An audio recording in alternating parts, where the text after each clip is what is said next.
disagree with each other just to keep the show interesting. I guess it worked. We kept the show interesting.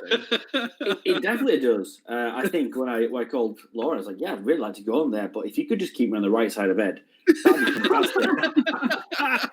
Because he's a mad guy. I called Ed up because Kat, you had reached out to me and said, Ed seemed to be really upset with you. I was like, oh. And then you guys did the same thing, and I'm like, well, I'm bringing you all back to the show, man. We're gonna go take on Ed, man. literally later that day, Lauren and I were like, on a cocktail mixer Zoom together, joking around. Oh, that's it. I was like, in my head, I said, "Oh, is this just for ratings? Are they doing this like yes, like Bobby Brown type ratings?" No, we usually. I still remember to this day one show in very particular. For some reason, whatever Tim was saying, I was not agreeing with, and I went on this hour-long tirade against what Tim was saying. I mean, I went full tilt into it. I was not having any of Tim's opinion that day or something. I don't know what it was. But, we've had those moments. I mean, we really do. And even still, and I think mentions this, even to the point, but the fun part of it is with the caliber of people that we get to talk to on the show together, you can flip the coin and talk about the other side just as much because you understand both sides of the equation. You're proposing one side, but you understand the objections that are created from that, so you can flip the coin and talk the other side to it.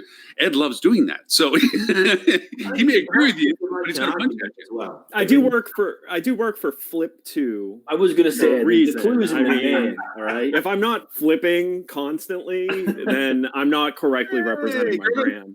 You're not on Griffin. There is Griff and the best beard to ever grace. I'm sorry, Tris. I'm sorry. The fullness in this man's beard. He is a werewolf. Again, I was talking to Griff yesterday. He had shaved yesterday. Like he was clean shaven yesterday. Well, in that case, I can see this has taken me 43 years. I can't hear you, Griff. I'm trying to mouth read, but the beard is making it so difficult.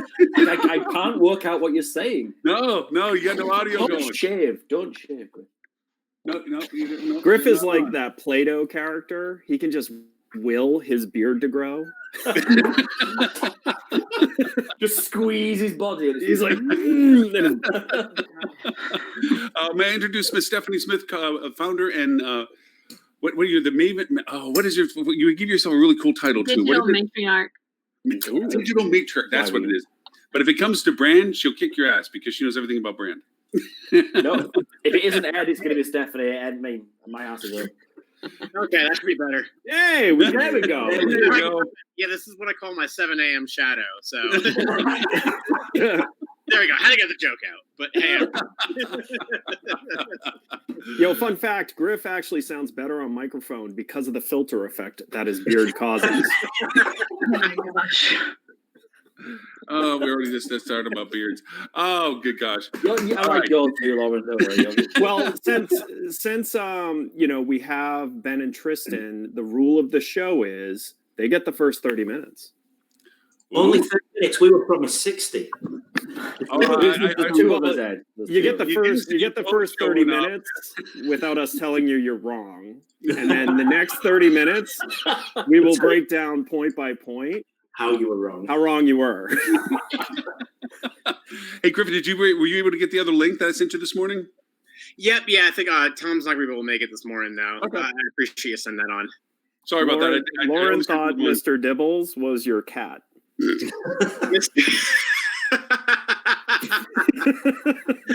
is why I only sent you one link. I didn't know. And then I go over, you sent back the link and says, no, I really need the link for Tom. I'm like, so I go look and I'm like, oh shit, it's the president of the company. The devil is Kibbles, yeah. I hope he's not watching. That's amazing. That's fantastic. Yeah, well, it's just me and my way of not knowing people's names. That's how it works. It makes perfect sense. Honestly, I probably would have thought the same thing if I saw that email. It'd be cute that you and the cat were going to show up. I'm like, sure, I'll send you a link. Why not? Why not? 2020. Hey, I've embarrassed myself in worse ways with more important people anyways. What the heck?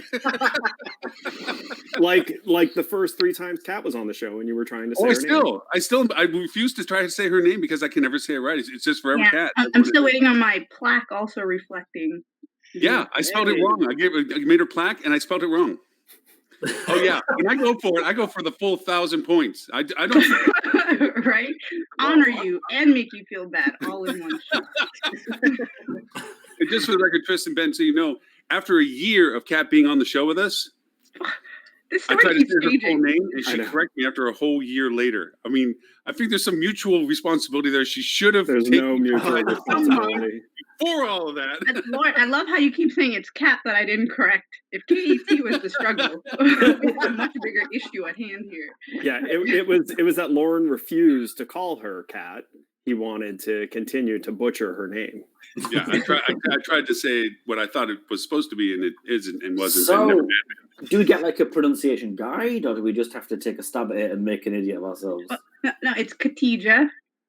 Which is not hard. That's Lauren, Lauren, three come on. syllables. There's a silent H. It makes people scared. I think it might be an American thing though. But Actually, it's my bad name. Honestly, everybody's Bob for at least a year, or Debbie. I never know people's names. I know by faces. I know the last thing we talked, but don't ask me your name because I really it doesn't stick. Yeah, we had a relationship with a partner company called Brand Verity in the UK, and it got a little bit silly. I think he actually, when we started, he called Trish. I was convinced that you're a woman before we actually met, and you could hear the confusion in his voice. Is that I'm Trish? Tris. Oh, damn! That explains a lot. So we called Jonathan every lady's name that began with a J we could think of, but a different one every time we spoke to him. And that still happens. We've not worked with him for 2 years. Like, how you doing, Janine? Yeah, and yeah, I remember the time his boss was on the call as well, and we were referring to each other by ladies' names, and it just that sort of kicked off the professionalism for the relationship. Yeah. So since I've just written down Katija phonetically. Yeah. So, yeah, I'm trying to slyly do it with a pencil just so no one notices. Yeah, here we go. I appreciate the effort that is going into this. No problem. One thing that Lauren could have done. Yes, Tristan, if you could just copy paste the image of that. Yeah, sure. Send it to me. Would you? Stick it on the bottom. I keep true to form. I had clients that I actually phonetically wrote out their name because I kept saying it wrong as well. I kid you not. It is not just you. It is me. It is. I cannot say people's name right to save my soul unless it's BN over there. And then I've been called a lot worse. I promise you. Wait till you have a crack at this. I'll tell you, I actually had one. I used to live in Argentina, and Griffin was not a common name. So when I have to explain it, I finally found the way to explain it, and I had to say, "Oh, Griffin, like como Peter Griffin," and everybody loved it. People would even do the Peter Griffin laugh back at me. They'd be like, "Oh, Peter Griffin, ha ha ha," and they do that. And it was the greatest introduction. I loved it. I think you should still do that here. I might It would be endearing. That's how you should get introduced every week on this podcast. And joining us today, it's Griffin Sember, Griffin, like, all for it. So since you've been designated guests of honor today by Mr. Ed, Tristan, Ben, what in your complexities of life, the meanings of the universe, 2 examples. What do you got? Ben, what about you, buddy? Take a swig out of my Frozen Coke. Frozen 2. Frozen 2. Sorry, Frozen 2. God, so I'll take inspiration from the things that Tristan and I talk about, but I'll have to heavily censor them because I mean, Tristan and I have worked together in 13 years. So in the conversations, we often find ourselves finishing each other's sentences. Sandwiches. Come on, man. No, Tris knows the rules. He knows that the sandwiches are out of bounds. Yeah, you'll lose a hand, honestly. Yeah, if you're lucky. And we found ourselves complaining and contrasting this week, whilst on lockdown and trying to run, family and trying to continue obviously our roles. Complaining about how different companies, the big ones and the small ones, are all responding and how the executive teams are responding and pivoting in these times. the big ones, brands, a lot of the bigger brands seem to be like, oh, we'll take a 10% pay cut, we'll pat you on the head as we walk past, and we really are a people first company, etc., etc. It's really easy to see every company is people first until the money dries up, and I think we were just complaining. Oh, if we were in charge, it wouldn't be like that, like just fun coupons for everybody. And I think, Tris, you found a really good example, didn't you? Was it Expedia?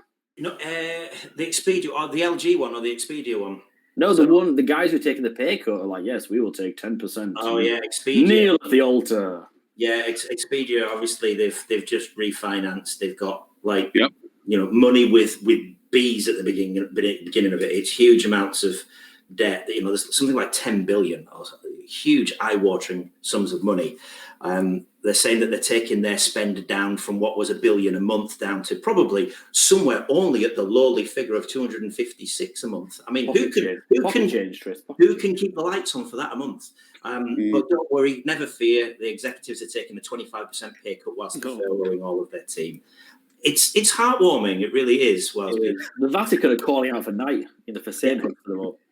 Indeed. That kind of money. Yeah. Well, I mean, it was easier for them to make some of this savings because they cut like 20% of their staff a few months before any of this even happened, and that was after cutting about 15% of their staff a few weeks before that. So. There are, in contrast to what Ben was saying, there are some fantastic companies out there that are doing really, really great things.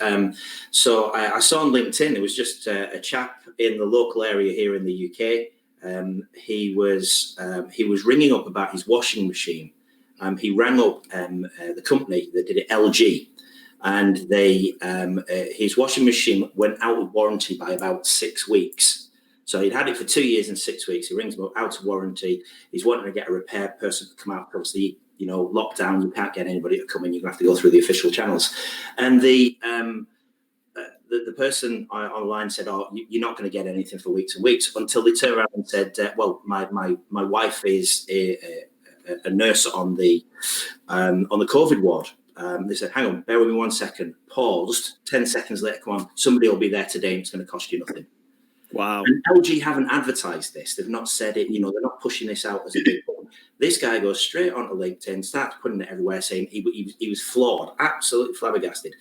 That's the difference between, trying to survive and actually making a loyal customer to brand for life. He'll buy LG forever now, whether it's TVs, washing machines, whatever. That's the big difference for me. And I think some hotels, some brands, some organizations, some tech companies, whatever, they've just got the wrong grasp of what you need to do in a crisis. They've missed the opportunity. Like a lot of companies, I said it maybe a month and a half ago, maybe before all this really kicked off.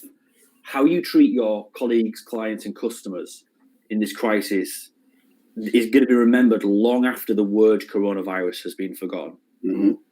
And yeah, agreed. I think we're really politically charged right now too. So some of the decisions aren't necessarily even for the business or the people.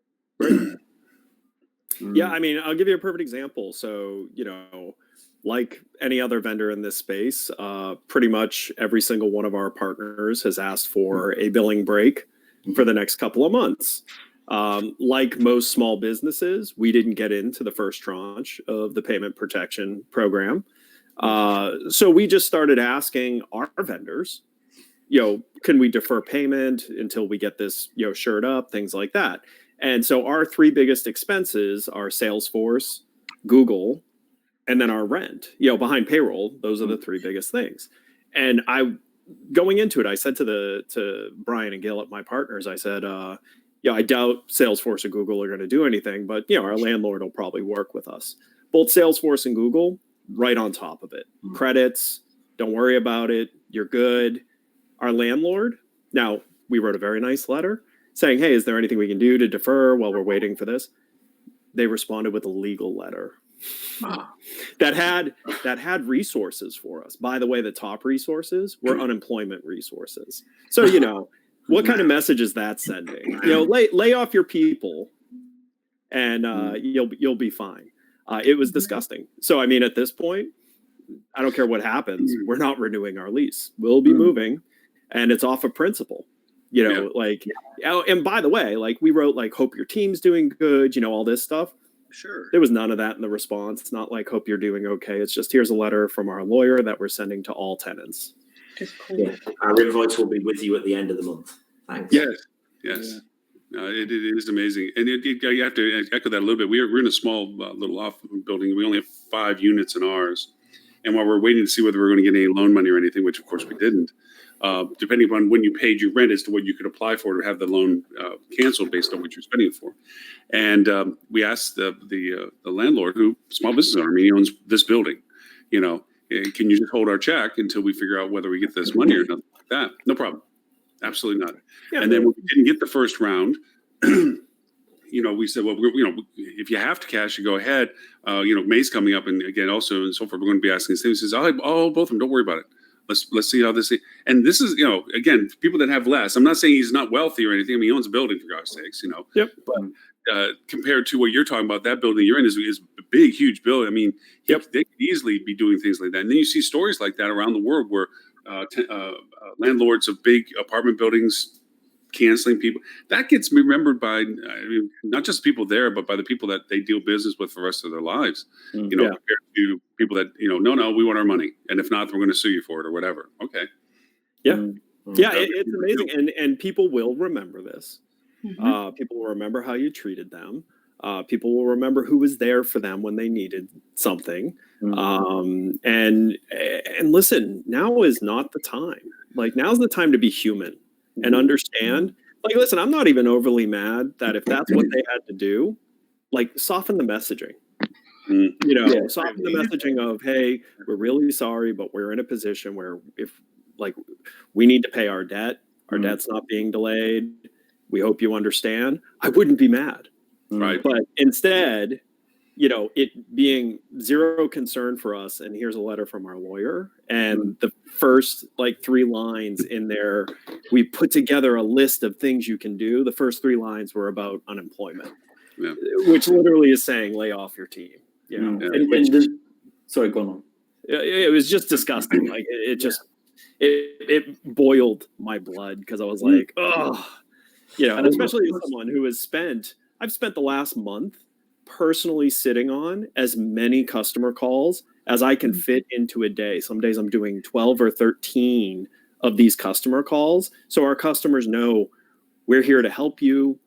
Yes, service credits, here you go. Here's some strategies, and to then have a company do what I would see as the other end of the spectrum of that is like, oh my God, how can you be so tone deaf and so blind to humans? I think it's a shift of responsibility, which is what we're also seeing from the top down. I don't want to make the decision on what you do with your people, so that way I'm not held responsible. So take this news and make that decision on your own, and they could look to you when things go bad. But it's so short-termistic as well, because I mean, I can't remember the exact number, but the phrase goes that you have something good happen to you, you're going to tell like 1 or 2 people. You have something bad to you, you're going to tell dozens. Hundreds. Yeah. And that message keeps going out. I mean, obviously this is a marketing, a discussion that we're talking here almost to a certain degree. You whilst it's a crisis, yes, look at it in the human sense of it, but there is also the aspect of this that, the message that you'll be putting out, because if you can survive this and go through, you've got to think of the future. You've got to think of, great, I got through the immediate short-term crisis here, but what's left of my future? If you completely shot yourself in the foot and there is no future, it's like, well, what's the point? What's the point in doing this? You may as well just lay everybody off, including yourself. Because nobody's going to want to do business with you. And you hear Go ahead. You just see it's for Patricia's point. You hear the horror stories of the way companies have laid off, and I think you guys touched on this a couple of weeks ago. Like large groups of people on faceless Zoom calls with robo voices telling you, you'll get your unemployment check. Like that's not a way to reward people for months and years and decades of service in companies. Oh, my favorite was email. One of the big vendors in our space laid off a bunch of people via email. Like that's. I mean, cold. That's cold. It is really cold, but this is going to come around and bite them in the butt. Like you're going to have in the future.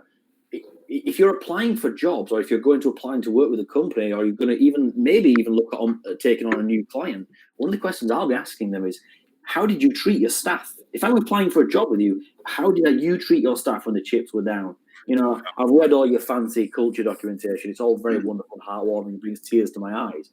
But how many people did you lay off? You know, did you tighten your belt, or did you tighten everyone else's belt and get rid of it? And there's going to be some uncomfortable conversations, because the big companies have messed up. It's public, and they've got egg on their face. Yeah, I've tried something recently. Wait! Let Kat jump in. She's been trying to jump in. So go ahead. I was going to say, Ben, I don't know what your thoughts are. I mean, you just mentioned when you're looking for another job with another company, the market we're going into, I mean, it's going to be highly competitive for every single job. Is there a luxury to even say, hey, how did you treat your people during this time period? Because I want to decide whether or not I want to work with you. I don't know if we have that luxury right now.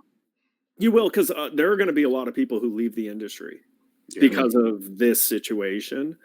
They're going to try to make a career change out of hospitality. I think certain positions in hospitality are going to become very hard to staff. Yes. Yeah, it was a really good question, Khadija. Thank you. But on the other hand, I mean, Khadija, have you talked with owners? I was talking with a couple that did get their PPP funds, and they are trying to hire back people that don't want to come back to work. And they're saying, it's for safety reasons, but I think part of it in certain places of the country, it has to be that they're making more money, on unemployment. Has that been a topic within a whole? Yes, we've definitely heard some of that, where folks are making more money off of the unemployment. There's definitely concerns as far as health and safety from the staff standpoint. But the other part that we're really hearing a lot more about right now is the liability to the businesses should their employees come back and there's a resurgence, or there's greater exposure because of the states opening up and guests coming in that may have it. So the focus is shifting to now, will the businesses be held responsible for the decisions that the government is making? I'm hearing much more on that side. Of course, I work with the owners, but definitely those concerns are there with folks not being ready to come back. Some want the money, but they just don't want to deal with the potential health risks. Mm-hmm. I was going to say one thing that I've noticed I've started doing, to Ed's point of being kinder and being more human, is each week I took on some of the suggestions from one earlier webinar of calling people I haven't talked to in a long time, just to say hi. And then the other was I started going over and you're getting sales pitches from people and so forth. And it used to be that if it was unsolicited, most of the times if it was not even related to me, they just picked my name out of a hat or something. I didn't even reply. I took the time now to start replying. And then I also started taking the time that people start trying to use LinkedIn and new ways of trying to reach out to people, and they're stumbling through it and they got misspells and they don't know what to say. I'm just reaching back to them saying, hey, I appreciate your interest in talking with me and so forth. There's nothing really directly that I think that we have anything to do with or whatever, but keep best effort. And may I suggest, this, and this kind of thing. I'm getting more and more people wanting to connect via LinkedIn or keep communications up, or, they're president of the company. Like there's a salesperson that reached out to me and the president whatever says, you're the first kind letter this guy's gotten since he started doing this. Can we be friends? And I'm like, cool. It's that kind of humanistic what you're saying. And things like, this is the time that you just, hey, I appreciate what you're trying to do. No, I can't buy anything right now or whatever, but I respect you trying to keep business going. It reflects in how they react and stuff like that. So yeah. I think another thing that's come out of this as well is, especially in our industry, there are no walls anymore between companies. There's no. I mean, before you had sort of, these are my ideas, and you can sort of look at them from over there, but no peeking. Now it's just hasn't this gone to hell? How many times do you wake up at night crying? Oh, it's just 2 last night. Just 2. I slept pretty well, to be honest. Yeah, me no. For soaked with tears, and I woke up. Like, everyone's in the same really, really terrible boat. And I wish you could sort of censor. I wish I had a beep. Next time I'm going to bring a beep. I'm going to beep myself when I say the real word so you can put it there. Everyone's in the same beeping boat, and it's beeping bad. And I think everyone's sort of coming together, and it's just nice. I've never connected with so many people in the industry as I am with this crisis that's going on, because everyone's knackered. Everyone just thought like, God, when is this kicking going to end? When like we've got people saying, "Oh, inject yourself with whatever it was that they were suggesting you inject yourself with." Clorox. Yeah. I mean, let's not go down that because we've only got like. Ben, I've already gone over this with you and Tris. I, on behalf of the United States, apologize for our current. That's a big responsibility. I can only apologize to these two guys. I can't take on the rest of the room. I tell this. I was like, yeah, this is. And you probably get the most whacked one-sided story, like you get all the extreme stuff that happens over there what happens over here. So it's probably even worse. Well, and what's even worse is you got our president's weird brother leading. I mean, doppelganger, we've got what you guys would have locked in the attic. Yeah.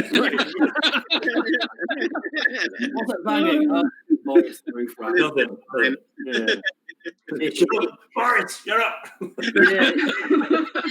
It just never seems to end, and every day that goes past, and I don't know what it's over like in the US. Like people starting to, there's queues forming outside burger chains.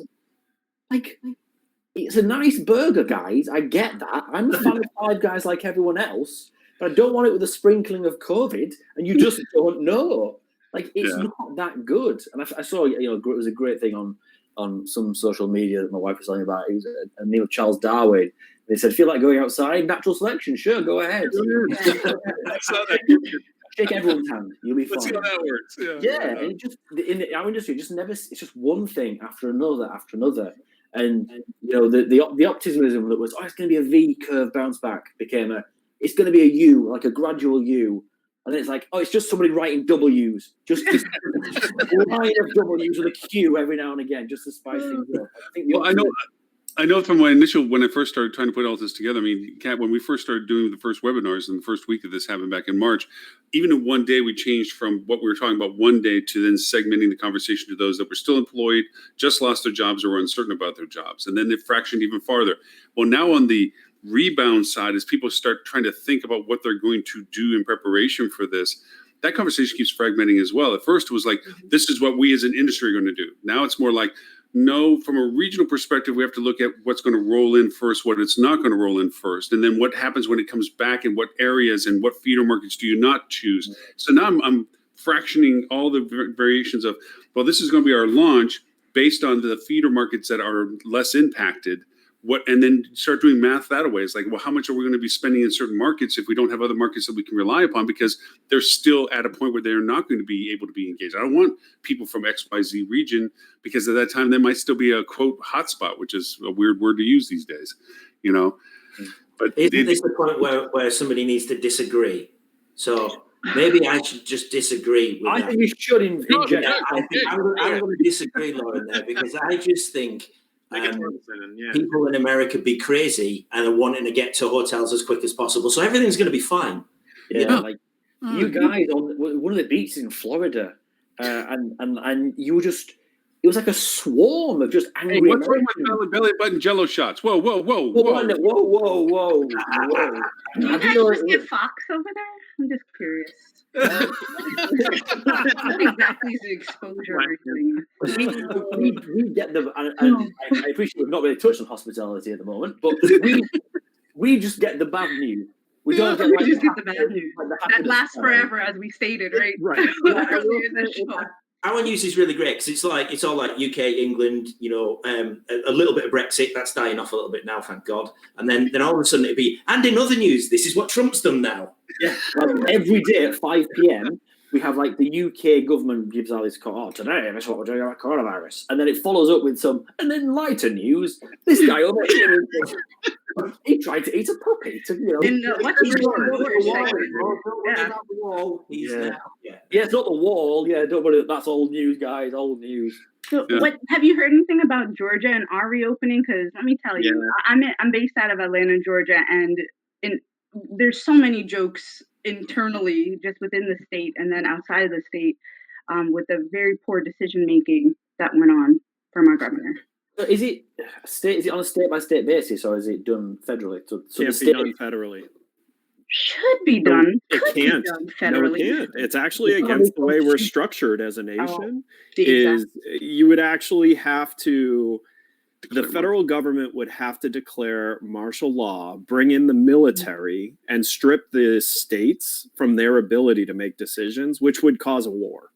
Everyone has guns. We can't do that. Yeah. So that's actually the Georgia, interesting thing yes. is the United States could not do a national lockdown ever without permanently damaging the union. I've watched House of Cards. It happens all the time. Again, guys, that's what we get. Like House of Cards, Breaking Bad. You know, everyone's got a meth lab in a caravan. Yeah. Everything we get from Netflix. Madam Secretary, because obviously you can fix every political problem in an hour-long show. Of course. And solve it. Yeah. All eyes on Georgia, all eyes on Vegas too, on the hotel side. Well, Vegas, I think, is going to be an interesting case study because here's the thing. Notice Vegas was like pretty good about like, we're going to shut down, no problem, until it started to come out that if you're a big company and you take federal aid, you're going to get persecuted, and then all of a sudden the casinos were like, we have to open. Yeah. Like if we can't take aid, we can't continue to stay closed is really what I think is happening there. And I will say though, the actual planning, I think it's some of the best planning we're probably going to see from down to a level of detail. I don't know if you saw like Wynn or a couple of other really interesting plans for reopening that have come out of Vegas. They're super detailed. Yeah. I looked at Wynn's and they were like everything from like a security guard's gonna meet you at the valet and and how often they're gonna clean the surfaces like on a clock, and it was awesome. Yeah. My favorite part was Circus actually is going to have security guards in the bathrooms forcing people to wash their hands. I missed that. I'm joking. I'm sorry. With such a straight face. Here's the thing. It could be the one time you could harass your guests and they wouldn't talk about it. Because who wants to be the guy to be mad at the person who told them not to wash their hands? Because first, then you have to admit you didn't wash your hands, and then you have to admit which one was it. Right. There's a severity case here. What happens if it isn't the full 20 seconds? Are you penalized?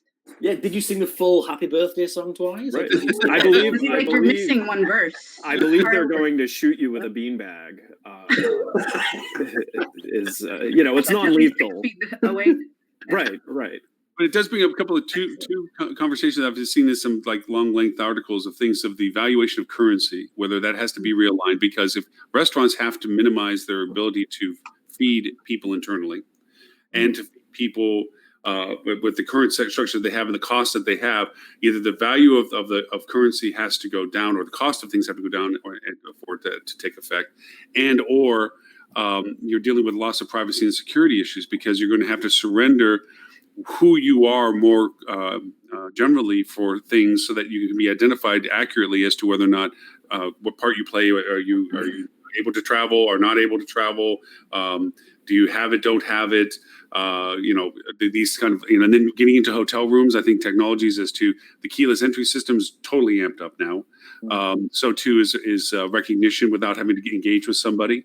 Being able to identify yourself in a much more deeper way, which means data issues where if you're doing biometrics, which is the thing I would fear most of people stealing, because I could never claim myself if I myself has already been duplicated biometrically, So there's a lot of technical things about this that. Well, but that's going to happen because, when there are massive tragedies, that is the time to push things that otherwise the public would not welcome. Right. The conversation on using facial recognition in hotels for the purpose of, making the experience better was not one that people were freely talking about as a good thing, because that it's going to get misused. Now, all of a sudden, facial scanning and things like that for touchless check-in, they're just like, yeah, this is why we're doing it. And it's like, no, it's not. Although I will say for restaurants, I was looking at the contact tracing that restaurants in China have started like putting in place where, you know, everyone who eats at the restaurant is literally giving their information and everything. Brilliant marketing tactic. Because, you know, most restaurants don't have much of a marketing database because they don't know anything about the people who come and go. But now, like, hey, by the way, just in case there's an outbreak, need your name and email address. Check that box right there. Thank you. Well, that even goes to the whole Google, Apple tracking thing at this point, whether you were where you were compared to where everybody else was, whether, you know, admittedly you were near someone that was already infected or not infected. It changes the scope of our individualities to some extent. But that tracking already existed and was already there. That's not new. It's just people are starting to realize that. I mean, because have you seen like the videos of showing how people moved from Fort Lauderdale Beach into the United States? Yeah. That is freely accessible architecture. Every mobile phone is being tracked. Your personal identifiable information is supposed to be stripped from it. However, there's enough breadcrumbs that you could actually piece back a profile to the device. Well, that was always the scary part, even when I was playing agency in Dallas, is that when a couple of different vendors came through proposing different methodologies of tracking, it was very easy to see the triangulation capability of just taking 2 or 3 of them and saying, okay, I can get phone tracing with you, I can get location-based tracing with you, and I can get accuracy of validation with you. Oh, geez, all of a sudden I'm not talking to Avatar Ed, I'm talking to Ed, and I know where Ed's at anytime Ed's anywhere, and I can ping him for what I want to ping him directly. Now it's just a basic Chrome and you have everything. Yeah. Absolutely insane. So when this is all over and we return to normality sometime in 2027, do you think there'll be an appetite from consumers or do you think there'll be a push to backtrack on this technology? Like, you guys don't need faceless, or do you think it'll just be, oh, we're so used to it now, it's so part of it, and there's no need for us to give up the convenience of being able to check in with a faceless kiosk? Let me just ask you a different question. Do either of you have a voice command service in your house, like a Alexa or anything like that? No, don't say that. She'll start talking. So that right there is proof that people don't care about privacy. You know full well that those devices are listening and logging, and yet you still have them. Yeah, because of the convenience. No one's ever going to listen to any of my conversations. Yeah, I was going to say, all it's going to hear is my 2 sons arguing about which episode of Peppa Pig to watch next. Yep. So, you know, good luck NSA on that one. Oh, no, I'm not even talking about, like, the government misuse of that technology is not my concern. It's the corporate misuse of that technology. You know, all these companies are one executive away from doing evil things, right? The wrong executive gets into the wrong division, and all of a sudden they're doing some very evil things with the trust that the consumer has with them. Yeah, but at that point they will have created AI, and I, for one, will welcome our robot overlords. So, you know, I'm going that way, you know. Yeah. So you're not happy when Will Smith figured out that it was Lucy that was in charge, and So, you know, with some of this different technology, we've been so focused with COVID and, you know, coming out of it. At the same time, just tossing it your way, but the existence of human trafficking is still going on. There's been some lulls here and there in different markets, but the 2 markets that are starting to reopen, Atlanta and Las Vegas, and Florida in certain parts, are hubs. Those are all major hubs. Well, South Florida, I think, is going to be closed for a bit, so that'll be a bit of a break because Miami-Dade is in really bad shape still. Yeah. You're not going to see that open quickly. That's like they have over half the cases of the state. Well, they had almost all the cases when it first started burgeoning. Yeah, well, because, you know, you lock down New York, but you don't really lock it down. You let them all leave. A lot of them went to South Florida. Yeah, so, all of the surrounding states too of like York, Connecticut, Rhode Island. Yeah, they all had huge issues with outbreak because of the movement of people. You know, but yeah, the human trafficking side of it, you know, and I almost wonder, did it continue even in the closed down So status? I posed that question too for to Best. That's the company that we work with, and we're hosting a webinar next week on updates. But to my surprise, the business was still going, not business as usual, but it was still there. The demand was still there. So people, you know, if if folks are ambitious about McDonald's sandwiches, they'll be ambitious about whatever else they want. Mm-hmm. I think there's many things that are happening during this very, very crazy time now that that's getting buried in news cycles that would otherwise dominate much more. I mean, take the mass shooting in Canada for example. I mean, that was barely a flash in the pan thing. That didn't even make the news down here. Yeah, it did. That was it. Yeah, it was so very brief. Yet such a huge tragedy for the country. General day-to-day things we're seeing. I remember reading something. It's a little while back now. I think probably the beginning of lockdown. It was saying about the accident emergency entrance, the ER entrance that were coming in the UK had dropped because people were worried about catching coronavirus, that they weren't going to the hospital when they would normally go when they really needed medical attention.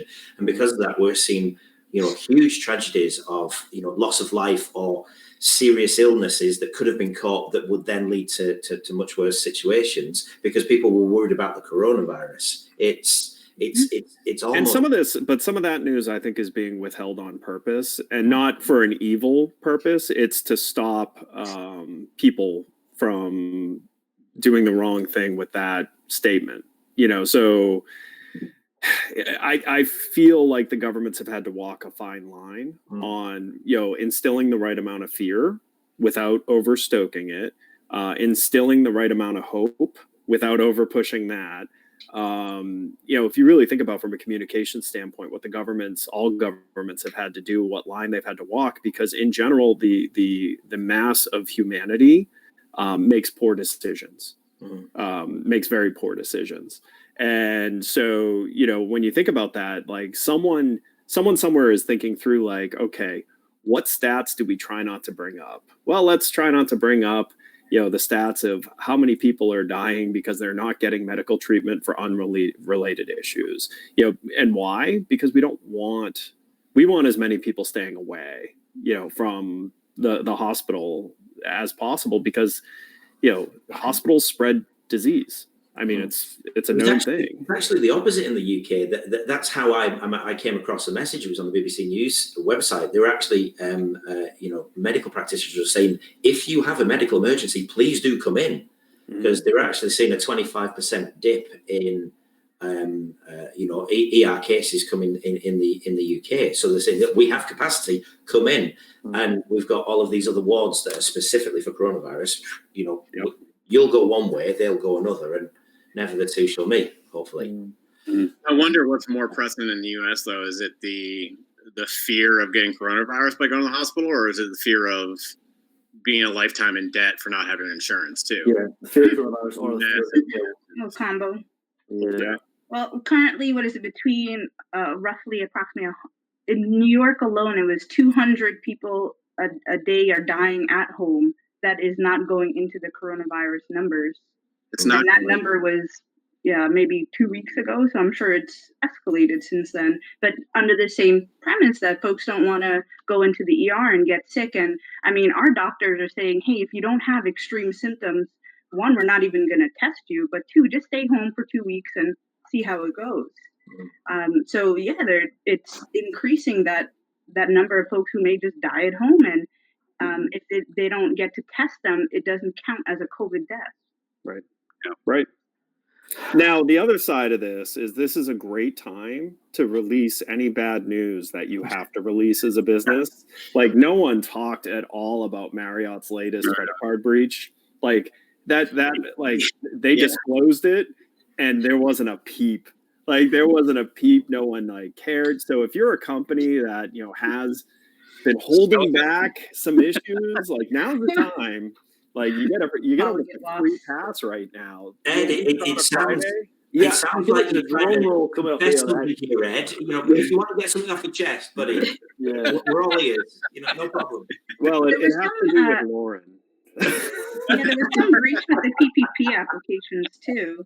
Well, that is a place, the PPP is a place where you don't want to mess around, is what we've learned. I don't know. Did any of you see the latest uproar about Ashford?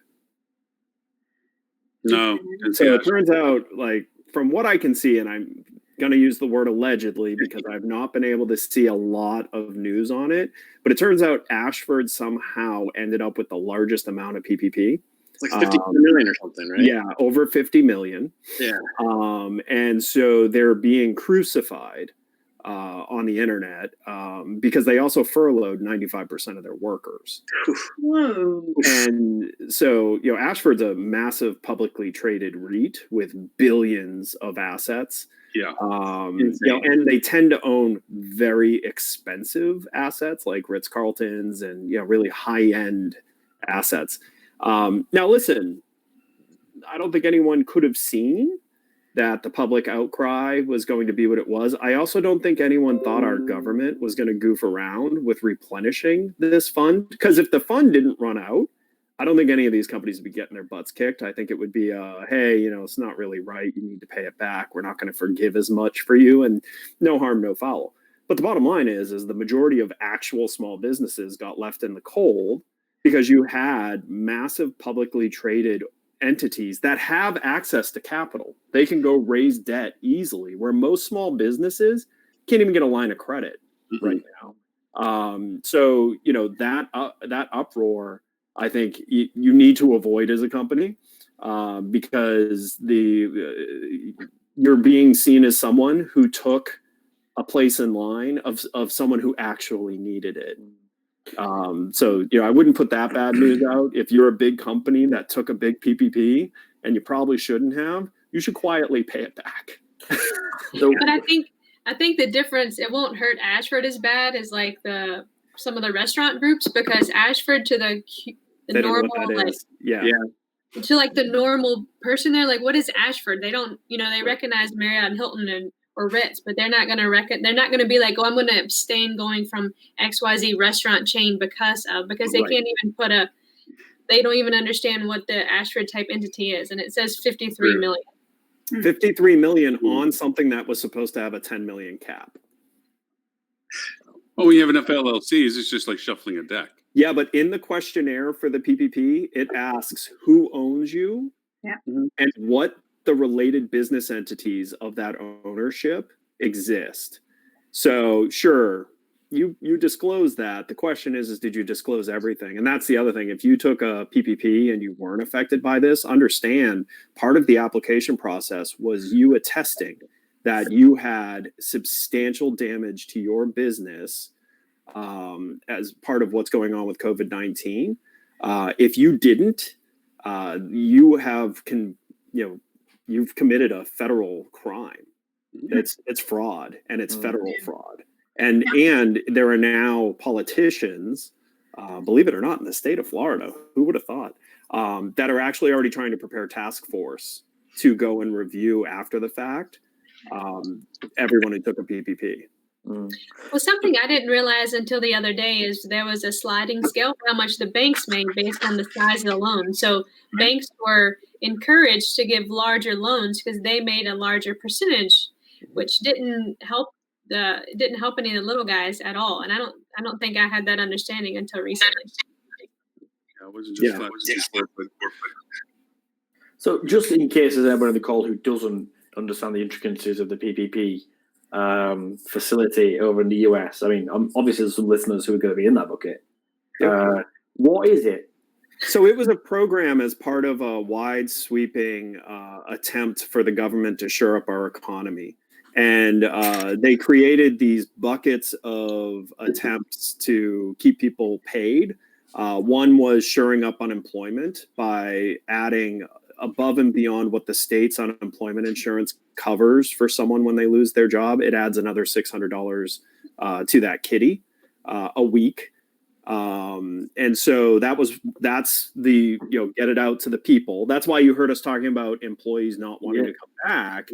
In some states that actually have good unemployment, when you add that $600 to it, they're making 120%, 130% of their normal earning on unemployment now. Now, the state of Florida, that's not the case. We have like the worst unemployment. It's $275 a week. Which is barely livable. Like you're not even going to cover your insurance for that. Anyways, so there's that phase. Then there was this small business phase. And the idea in the small business phase was if we deploy to you enough capital to pay 8 weeks of payroll, all payroll expenses, medical benefits, all of that, plus give you a little bit extra so you can pay things like interest on debt, you can pay your lease and your utilities. If you take that and you spend it on those things and you keep your head count at what it was pre-COVID, the majority of that money will be forgiven. And then whatever's left is a 1% interest loan. Now, on top of that, for small businesses, any small business that had an SBA loan, so the SBA, the Small Business Administration, is a government entity that helps give capital to business owners to be able to build businesses. And normally the government covers, they personally guarantee a portion of the loan to make it possible for entrepreneurs to get capital that they normally wouldn't be able to get. So if you had an SBA loan, the government is paying for 6 months of your payments. So not deferring them, 6 months of your payments are being paid. So that made up the small business package. And the small business package was loosely identified as under 500 employees. There really weren't a huge amount of other, like you weren't owned by a investment grade organization. So you weren't owned by a private equity group. Really it's substantial. Like for a business like Flip2, it will help us weather all of the capital we've lost by helping our customers. And so, it's a big deal. So that means we haven't laid off anyone. We're not going to lay off anyone. We're going to continue. It's, so for us, it will do exactly what was intended. And then above that, there was a large business bailout fund. So that's for really big companies. So the airlines have come to the government, the cruise lines have gone to the government, other businesses, and that was another, tranche of money. And so the whole idea was deploy money in different ways with the hope that it gets to as many people as possible, with the hope that on the other side of this, the majority of the economy is not winded coming out of it. They're at where they were before going into it. We've got similar things over in the UK. I think one of the biggest differences, from what it sounds like, when you furlough someone in the US, you don't pay them, they don't work, they just sort of sat there waiting, raring to go. In the UK, when the Chancellor of the Exchequer, so the guy who holds the money of the company, released, I think it was 4 weeks ago, he said for the first time in history, the UK government will pay the salaries of all your staff. If you furlough them, don't let them off, furlough them and we'll pay 80% of their salary up to £2,500 a year. Wow. Sorry, £2,500 a month, which is just above the average salary, I think, in the country. So there's no real reason for a UK company to get rid of anybody in this. Just furlough them, take a seat, spend time with your family. It's glorious weather in England at the minute. So enjoy it, fire up the barbecue, and we'll see you in September, October, November, December. So it's really interesting to see how the different, and we've got, there's been money made available in rate relief, like the payments businesses have to make if they've got premises, etc. It's very interesting to see how the different governments are responding to it. Like some of them are trying to buy their way out of a problem, and some of them seem to just be trying to feed money into the right places. And I wouldn't necessarily have said this about a Conservative government usually, but they sort of seem to have got this one pretty right. There was a Statista graph going around about all of the presidents or heads of country, heads of state that were how they were faring up with regards to this current crisis. And the head of state that was faring the most was ours, believe it or not, Boris Johnson. He was just over 2.5 weeks. I mean, what's he done?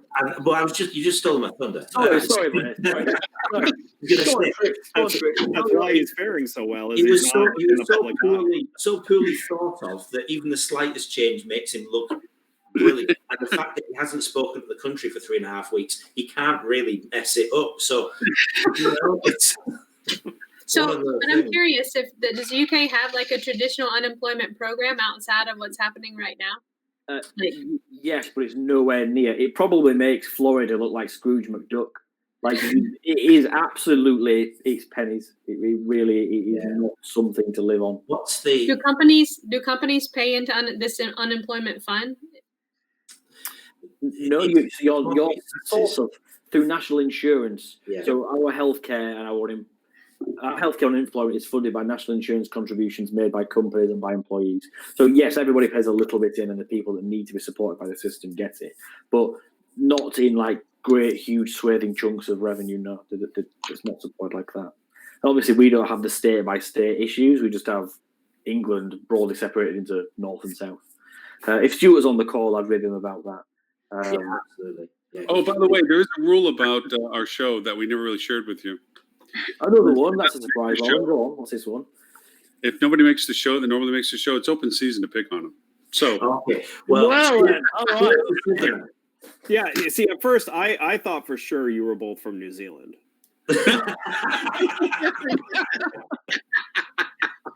Sure. I mean, because we know always talk through these different Stuart countries hails as from accent. Papua New Guinea. He's been from South Yeah. Africa. He's been from New Zealand. We pick on him every time. It's like, so what's going on in Australia these days?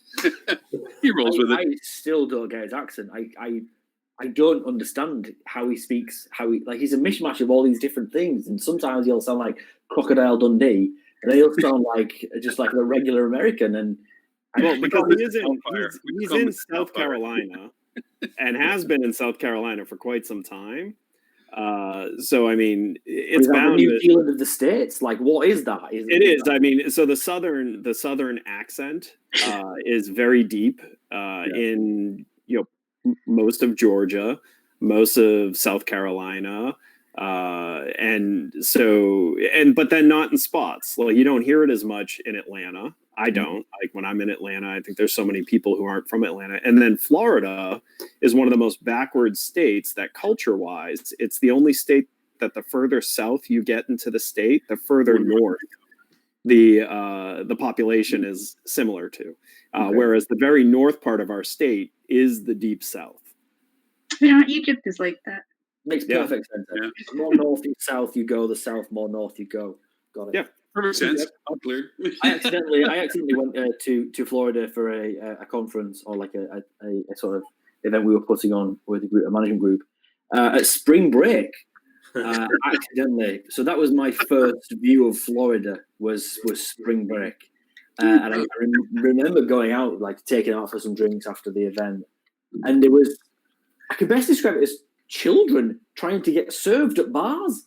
And I said, it's 7:30. It's way past your bedtime. What are you doing?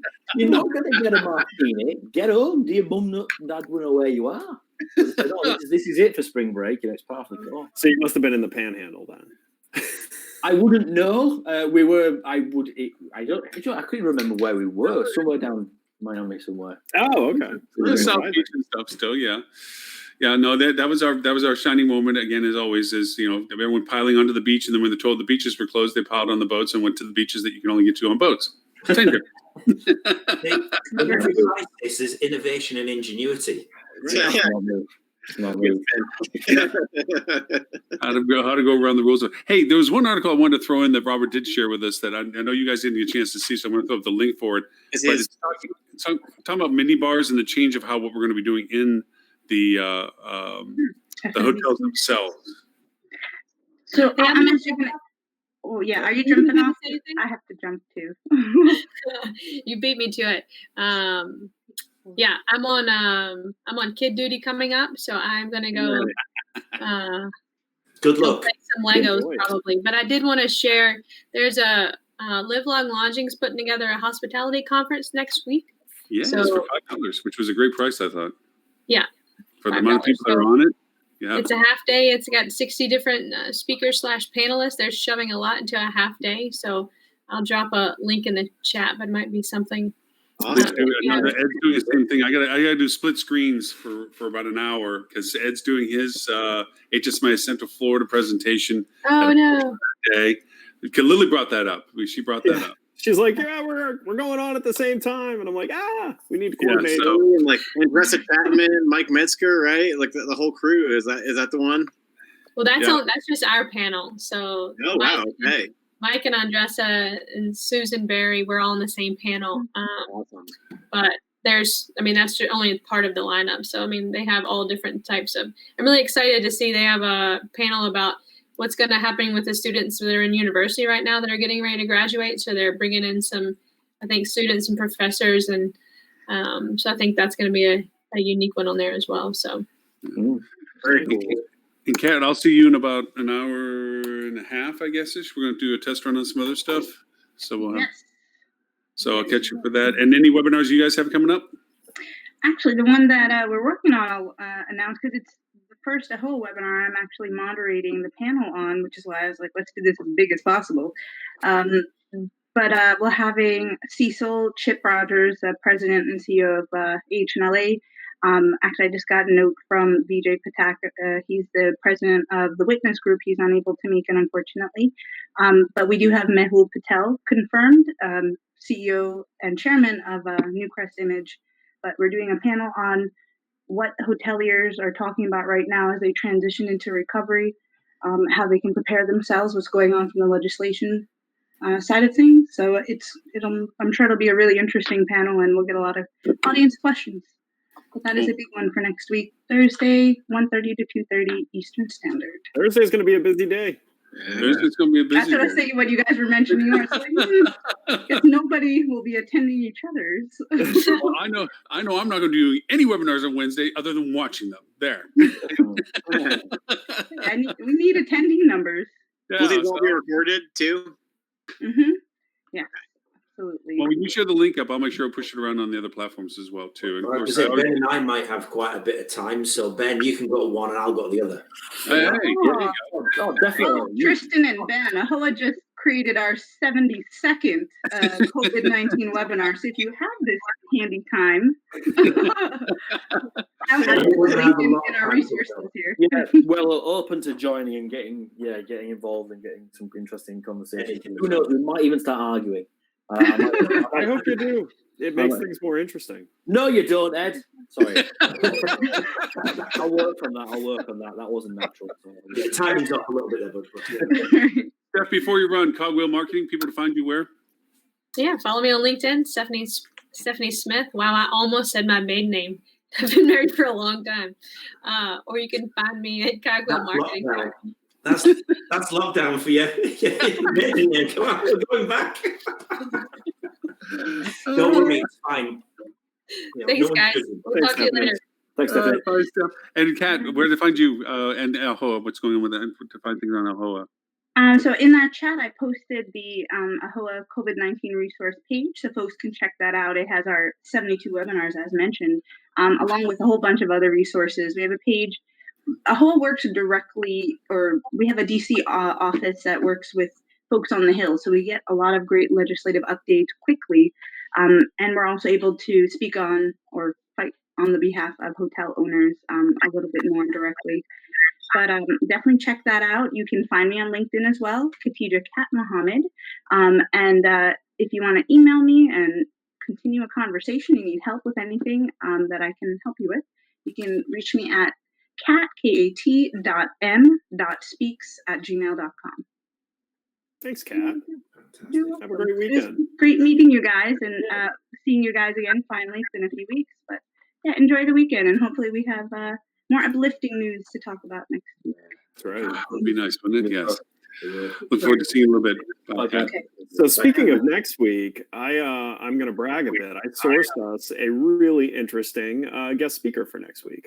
I actually have someone coming in who runs a remediation company. He's going to talk about what it actually takes to correctly deep clean areas. Wow. Okay. And what's involved in that. I thought that angle would be interesting because a lot of the marketing audience needs to get a bit of education on that because it is going to become part of the communication strategy, at least early on, where you need to talk about what steps you're taking and not misrepresent it. Because that can get you in a little bit of trouble. Now, Tristan, I take a little offense the way Ed said he was going to have some really interesting guests. Yeah, I was going to pick up on that. And by the way, it's interesting. That's how you start a fight. If you're going to do it in a clever way, you got to do it.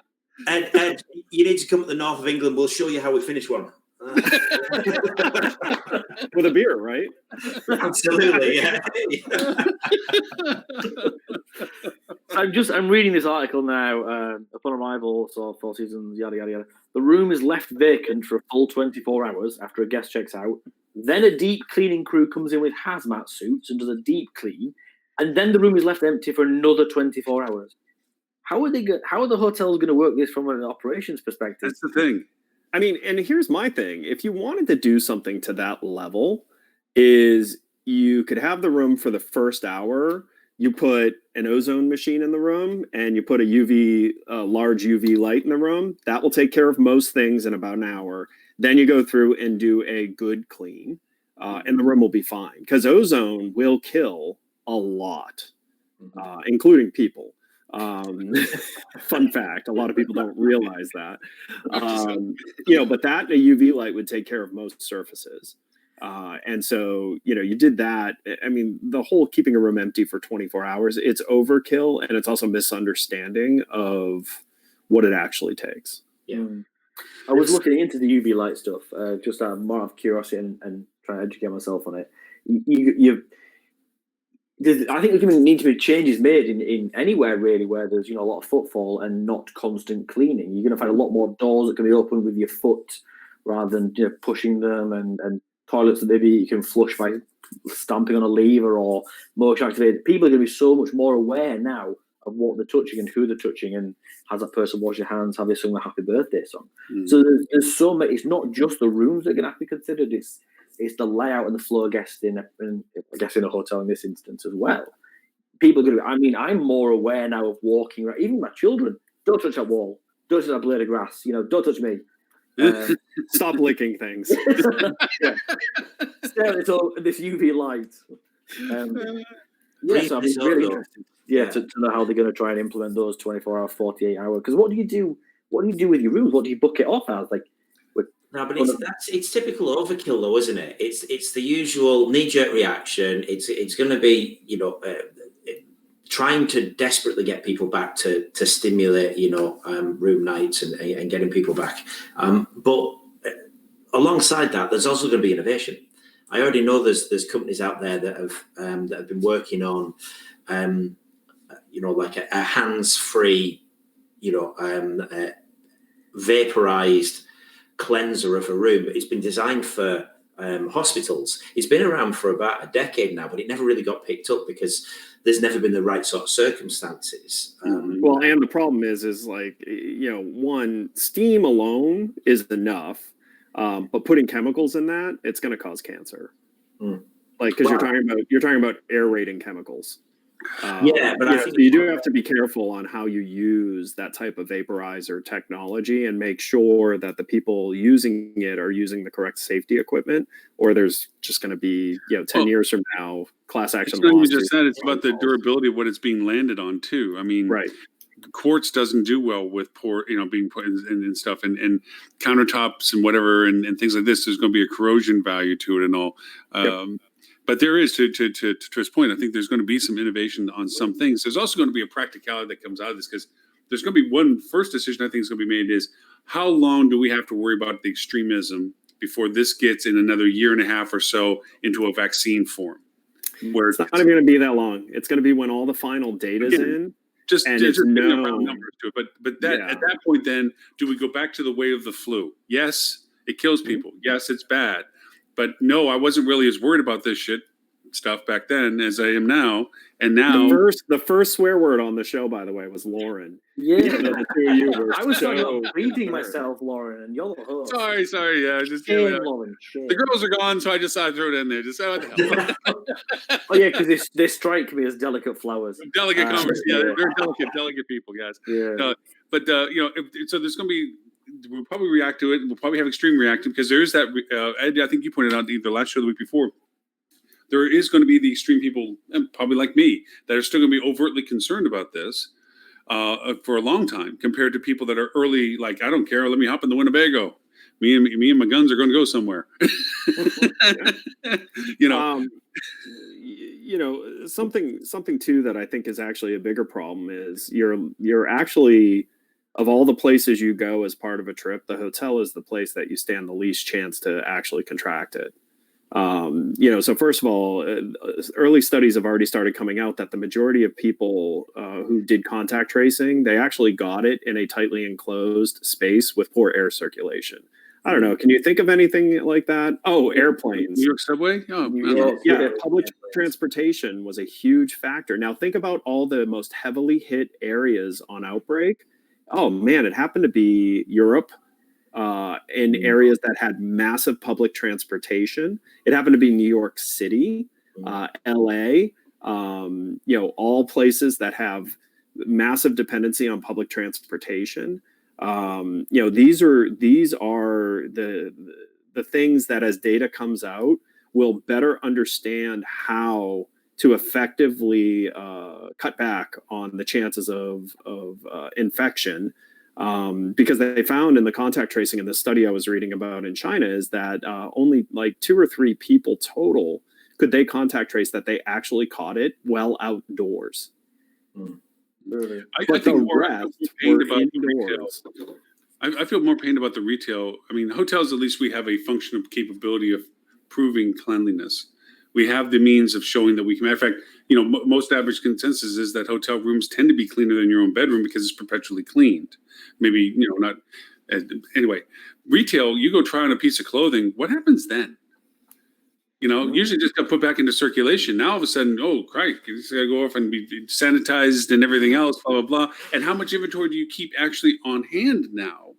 Yeah. All the sizes, flavors, colors, blah, blah, blah, compared to this is what it looks like behind the glass. Looks nice, right? Let's go do a 360 image of you so we can take into that big old belly of yours that we got to get a bigger t-shirt and then we'll go over and send it to you. They call it COVID belly. But, Griffin, are you ducking out? I see you writing a note here. I am now. My computer's freezing up on me. Oh, is that what you did? I thought we said something, that offended you or something, and you were like, I'm out of here. I had to reboot it. We talked cleanliness and sanitation. My hipster self probably doesn't have much input anyways. But no, I'm gonna. Am I coming through? No, you're frozen, but we hear you. You're frozen in a really good image. You look good. It's not any silliness at all. I can see it now. There we go. I'll leave a link. I'll be back on next week. Always a pleasure seeing all of you here. Griffin, thanks for being in this time. If they want to know about Screen Pilot, where do they go? Don't leave it. I'll put that in the link. We have a resource center for some inspiration data, many different platforms and avenues to avenues to kind of go down depending on what you're looking into each day on COVID-19 resources, the here, the now, the future of planning for properties. So I will post that here, and then I got a busy Thursday next week. Yeah. Hey, don't share with your boss that what I thought. Just to apologize, I didn't send him the second link. I will absolutely share with Mr. Sorry, I can't promise anything there. He has to. Before you go, honestly, I swear, your face froze on there, and then when it came back, I'm sure your beard was slightly longer. I didn't get the memo about the uniform for the call, which is clearly the color. Blue, grey top with a couple buttons stuck on like a hipster. Yeah, granddad. I could dig one out from when I was 20. It won't fit. Hey, pleasure, everyone. Talk to you later. Thank you. Bye, Griffin. So what's funniest about this, Lauren, and I'm more saying this to make up to Ben for giving him a hard time about the Frozen 2 cup, is when you said Mr. Dibbles, I instantly thought of Mr. Dinkles, which is a character from the Trolls movie. Oh. It's the little pet worm that the guy's always holding and trying to go. Yeah. I've definitely buried myself 6 foot under. He's never coming on the show. Tom's got a good sense of humor. He'll get it. It's pretty funny. But one thing, if I was a hotel, rather than focusing on those things, you can do some simple yet expensive things to actually put a pretty big dent in the potential spread. One is inside your HVAC systems, installing UV light and air ionizers. So an air ionizer actually has more benefit than just it actively kills viruses, airborne viruses. It also causes dust to fall faster. So it actually makes it easier to keep the place clean when you ionize the air. And you can install those in your HVAC systems with a UV light. That cuts the transmission of airborne viruses by a substantial percentage. And so, you know, if I was a hotel, I'd be looking at investing in that type of technology because quite honestly, even though it'll be expensive, it's not as expensive as you think it is. And it's something you can market that also doesn't sound like you were a dirty, gross place before. Because that's the fine line you got to walk when you're talking about your new cleanliness standards is you need to be careful to not make, you know, smart people go, well, wait a sec. If you're doing all this now, what was it before? How bad was it? You know, so that's my penny. Now, Tris, Ben, this might change your perspective of our friendship for future times, but I was that geek on the plane that had the ionizer around his neck, the mask on his face, the thing over his eyes watching TV with a little misty thing to humidify the air, and had a little black light that I shot at everything to see if anybody, you know, did something they shouldn't have done while sitting in the chair, just so you know.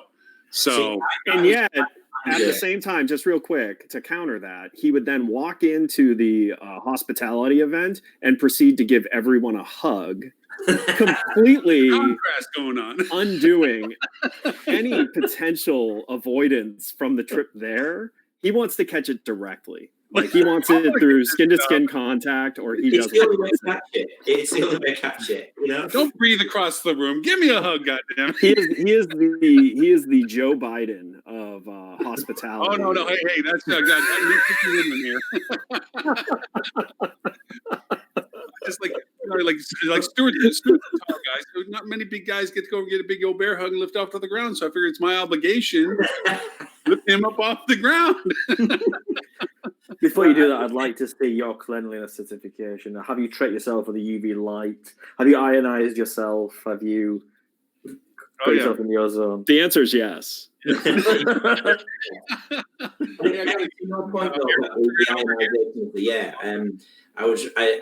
I don't know whether this is fake news or not, but obviously I got all of the links that have been passed around on social media and things like that. And a friend passed something that was a link to a Chinese. It was like a Chinese research project where they were actually looking, and this was before COVID-19. They were looking at how coughs and sneezes, how they were projected into an enclosed room. So like a room that any one of us are in, if there was two people there, they basically had two people that would be stood and they would cough, and then they would map and chart all of the particles that came out of your body.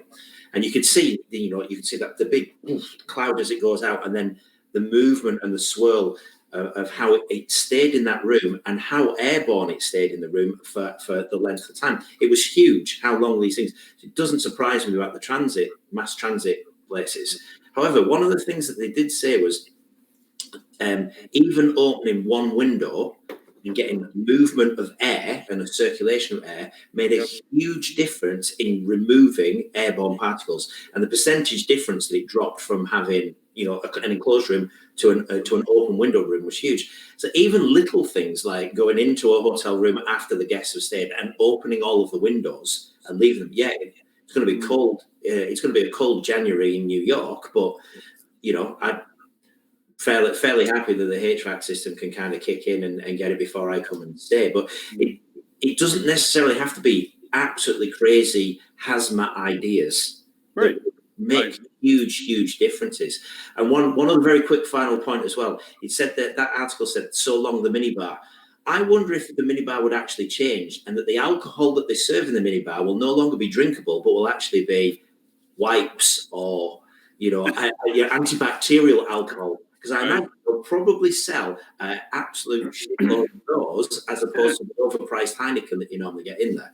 Yeah. Do you ever see the thing on Facebook? I think it's a cute little meme for restaurant people where it says, I hate to be the bartender after this is all over, because every drink I pour, people are going to be like, that's not a drink. I know how to pour a drink because everybody's been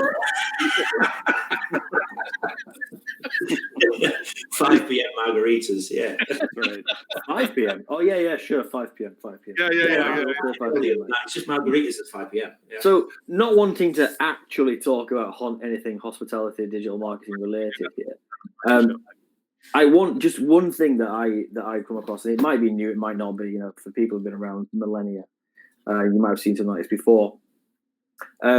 A company called Lion and Lamb Communications out of New York have put together a pay now, stay later, or buy now, stay later for in the hospitality industry. It's very, very, at a very basic level. I think it's a brilliant idea. Very basic level. It's essentially a hotel bond. You buy $100 stay, you let it mature for 90 days, and it's worth $150.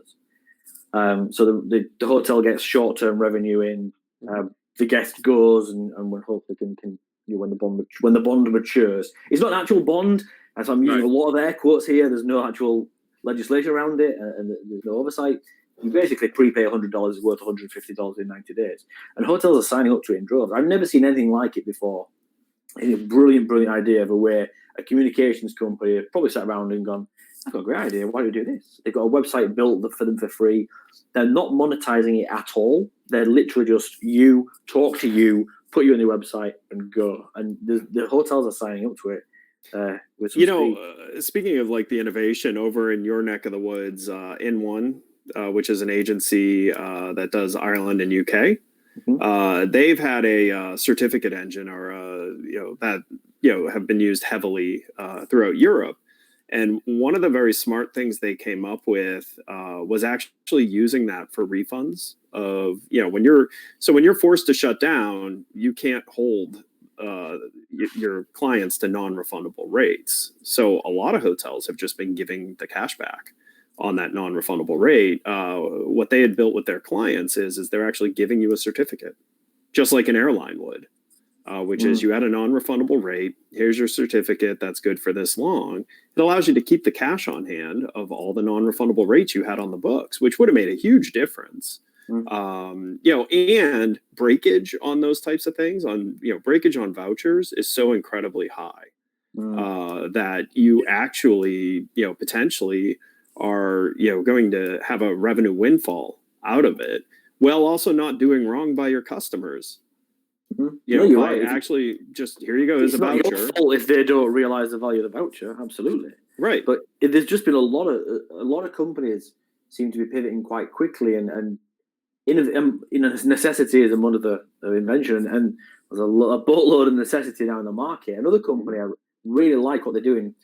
It's not hospitality related, but sort of might be. A company called Palite, who make wooden pallets out of paper, compressed paper, and this is pretty industry standard, industry level stuff. You can stand on them, pack them high, and use them like you would a wood pallet. With everyone working from home and everyone being furloughed, they shifted into desks. They've made a desk out of cardboard that it's in 3 pieces, it slots together, 1, 2, 3.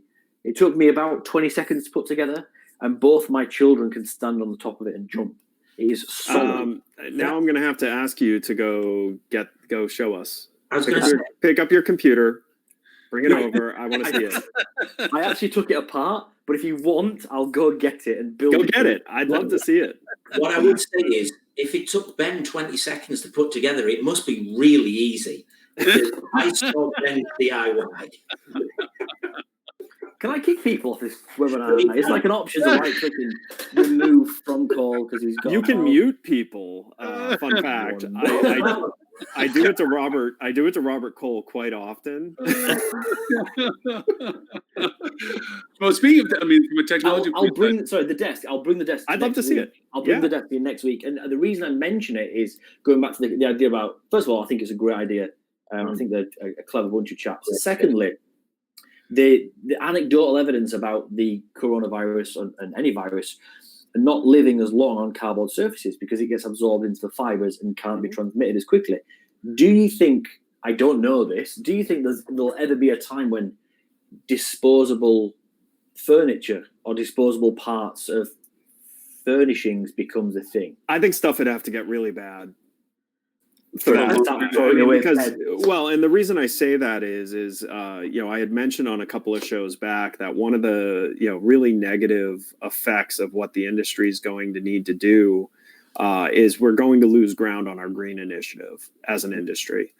Because here's the thing, I want single packaged everything now. I don't want to use pump soap that I have to touch a pump You know, I don't want glasses. I want plastic cups in plastic bags. I want my coffee cup to be, paper, not, a regular coffee cup. And so we're going to lose ground on some of the, amazing progress we've made on being eco-friendly, because you really can't make a consumer trust you completely that, your housekeepers cleaned the cup that's sitting there, that's sitting open. You don't even know if the last person used it, but they may have sneezed near it, and you're screwed at that case. So, from an eco perspective, we are going to step backwards. And so, that's why I say like a cardboard solution is only going to be if it gets really bad, because you're going to have the backlash of the paper consumption. Well, I think going to your point on some things, and this has been a discussion I've had with one of the hotels we're working with on the redevelopment of amenities for the room, that they're actually pre-packaged as a single package, everything that is personally used for the room. And smart. One of two things, either it's going to be handed at the time of check-in, or it'll be placed in the room as a single package in and of itself, so that you open the package, regardless of what you said, sneezing, touching, grabbing, throwing, whatever, that's only on the outside of the individual package. So once you've gone through the rituals we're getting more and more comfortable with, unfortunately, of gloves or rags or whatever, tear, touch, dump, throw away all that crap, wash your hands. Now you have your stuff, grocery shopping, as we call it now. You might have that. So we're actually looking at that, and that to your point, it is backwards in the green effort, because all that's additional throwaways, all that's additional stuff, and once used by you, whether it's a plastic cup for you in the room, or whether it's a cover for the remote, or whatever it is you want to call it. I mean, those things, you're going to throw away anyway. So. Right. It is going to go a little bit backwards forward. But I think also from an innovation point of view, our ability to use our own item, and I heard this on a newscast, which I thought was a brilliant, of the restaurant guy that was talking about this. They're talking about, how are you going to open up again? It's a small little bar, okay? You got ass to elbow people that stand at a bar. You're not going to be 6 foot apart by any stretch of the imagination, or 2 meters, okay? Even if you sit alternate stools, he's saying, I might take away the whole seating from the bar. I might just, nobody's at the bar, and if you go to the bar, you got to stay apart. Seats, I got to pull out half my tables, and I might have them where there's only 2 people per table. And he says, and what I'm trying to do is that rather than hand out one answer was handing out paper menus to everybody. Well, that's a lot of throwaway. It's like everything's going to be on somebody's phone, because they're already touching their own phone. So you walk in, you hit a local Wi-Fi on theirs, you log into the Wi-Fi, again, capture data is not bad. Boom, here's your menu, order like you do, whatever you want. So the server doesn't have to stay in proximity to you. And it's just a point of delivery. It affects the tipping system that we have established in the States, which is not as prevalent in the world, but, it affects the hospitality aspect of it, but it does provide business service. And you could get smart, and everyone pays for a shot as a safety fee. And when they walk up to you, you spritz them with some Everclear. Hey, they get a little bit of it. Maybe you put a flavoring or a scenting thing in it, and it's an Everclear shot minimum for everyone who walks in. They don't get to drink it. You spray them with it straight to the and right as they're walking up to the bar. I'll be honest. Help you? If my local bar opens back up, I honestly couldn't care about the social distancing. No one's going to. Yeah. And there will be a lot of people like that. And I think what's, too, just being hypothetical about some of this stuff, because we don't know the full effects of all these things. Is there, once you get it, do you have a free pass at that point? We should have waited. We should have asked Griffin. Yeah. Yeah. Griffin, right? Yeah. Griffin got it. Griffin got it. Didn't tell you guys. Yeah, it's Griffin a good point, actually. You guys raised really good points. The things that are going to go from hospitality are the hospitality part of it. Everything's going to be so much more clinical now. Like the description there of going to a bar that's like there's nobody around. I might as well just stay at home and avoid my family. Like I don't need to go to another bar to just avoid other people. Just put techno music on and tell them it's a German bar. When was the last time you came to Europe, Ed? It's a really different place. We got cancelled, so he hasn't had his German fix for a little while. You remember when ITB being cancelled was the big news? It was the. Oh no, what are we going to do? Oh, let's have virtual meetings. It's really important. Oh, okay. Yeah, no, that's a couple of other points that I don't know if anyone noticed recently. So obviously Google are giving away free advertising, free PPC advertising. Brilliant. It's brilliant. Yeah, it's really, really clever. I think it's any hotel on the planet should be signing up to this and turning their brands on, the branded keyword terms on now, because it is going to be the cheapest CPC you are ever going to get, because there's no competition from the OTAs. Well, see, but this is where I disagree, and this is why I think Google is brilliant. Is Google is deploying fake money into the hands of the people who are most likely to bid up all the keywords, so that their keyword cost comes roaring back. Yeah, through the auction. Because it's still going to be bidding, right? So how do you ensure that your keyword costs go right back to where they used to be? Well, you just deploy enough money that people will blow first, and they'll blow faster than if it was their own money to bid things up. So that way, when they need to fill their coffers, so I actually think we're going to go from what is currently the lowest cost per click that we have seen since like AdWords first launched, to the highest expense of acquisition. It'll swing completely that way. What keywords that you're going to bid on there, because on branded keyword terms, so like the Tristan Hotel, there's nobody bidding on that right now. Right. So even to one person going into the auction, it's that's fine. So the CPCs aren't going to be that bad. It all depends on where Google's algorithm sets it as being. This is the baseline because of the industry sector that you're in. Right. Yeah. So you still. But it's still free money, so I'm not really that bothered, and I'm probably not going to be paying anywhere near as much as if I was competing with Booking on Expedia. But I completely agree with you. If I'm looking for hotels in, hotels near, or all of those upper funnel keywords, then yes, that's going to bring their money back, and the majority of them are more expensive than your brand keywords usually. Yep. Well, see, I want to disagree with that, disagree with you, disagree with him, but agree with me. But Ben and I are on the same side. So, go Lauren. I'll leave this one with you. Yes. All right. So, yes, on both accounts, I agree completely with that. It's going to go from cheapest to most expensive. When the gate opens, oh crap! Yeah, when that happens. Right. In the meanwhile, I do think, to your point, Tris, is that from the branded side, keeping it alive and so forth, I don't think it's keeping some semblance of value. So to that point, I'll give to Ed. It's going to keep some semblance of value to it. But the limitation is that some places just can't do business. So all they can do is keep their brand on life support to keep their indexing correct. Yep. So they stay in value proposition, stay in market by voice, so that when things do begin to come back again, they don't have to start from zero and get re-indexed and come back into market and so forth. So I don't think I will tell you, I mean, one thing I've been, giving the sanity check to any of my partners that I've been talking to, who have said, hey, yeah, we've ratcheted down our spend.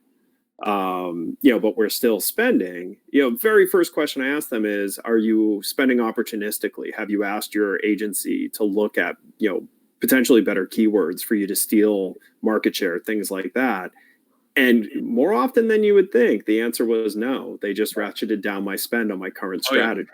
Yeah. And so, one of the things I'd say is make sure, first of all, spend as much as you possibly can justify right now in customer acquisition. This is the cheapest customer acquisition you will ever experience in your career, full stop. So, if you can only justify $100 budget, then it's worth doing. Do the $100. Because understand, you could spend half as you were spending, 3 months ago per month and get double the amount of engagement. So, it's definitely worth keeping that alive, but it's not the same strategy. It's a completely different strategy. And it should be a strategy of stealing voice of market, because bottom line is there are so many hotels that have just cut spend completely. You need to take advantage of that. Mm-hmm. Well, there was an article that I saw on LinkedIn. Ben, you and I was talking about this the other day, where there was analysis of the Great Depression and the brands that were actually spending during the Great Depression. And they looked at brands that cut their marketing back to nothing. The ones that kind of maintained the status quo, and then the ones that went super aggressive. And the survey, the results showed that those that cut theirs back to nothing absolutely failed. Yep. Ones that stayed at the status quo, kind of, they were all right. But the ones that aggressively pushed their marketing budget, even in a time of depression, the gains that they made were disproportionate. They were huge compared to if you just maintained where you were now. And it's easy to say this as marketers. It's easy to say, oh yeah, just throw money at it. And when your hotel's closed, it's kind of silly. But when things open up, if your mindset is, oh, I'm just going to dip my toe in here and we'll just see how it goes, you're going to get eaten alive by the other hotel that goes, we're going full throttle here. Here's money, throw it, let's just get market share. I'd like to add a nuance to what you just said, Tris, because it's not just the consistency of spending the money, it's about the timeliness of spending money on certain things, because there's an added component to this that isn't just about spend marketing, about paid marketing. We have this whole organic vehicle as well. Mm-hmm. And we have a very time insensitive community at this point. There's a lot of time on people's hands they didn't have.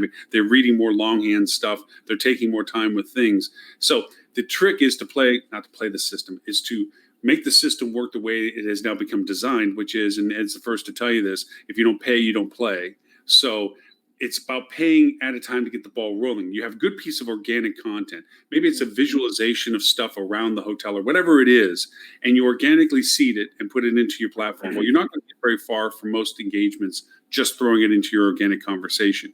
But if you spark it with some paid, very affordable paid right now, nickels, pennies paid in this stuff, and get it rolling.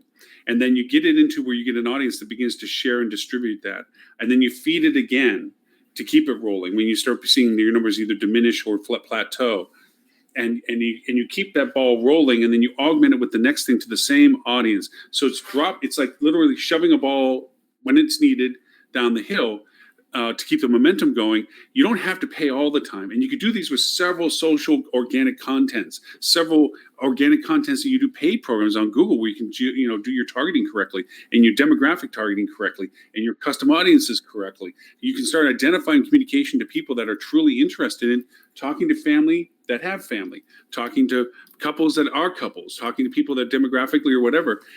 You could do these things, and to your point, the voice that you keep in the market, people start associating your voice presence. And I think I shared this with you guys in the conversation we last had.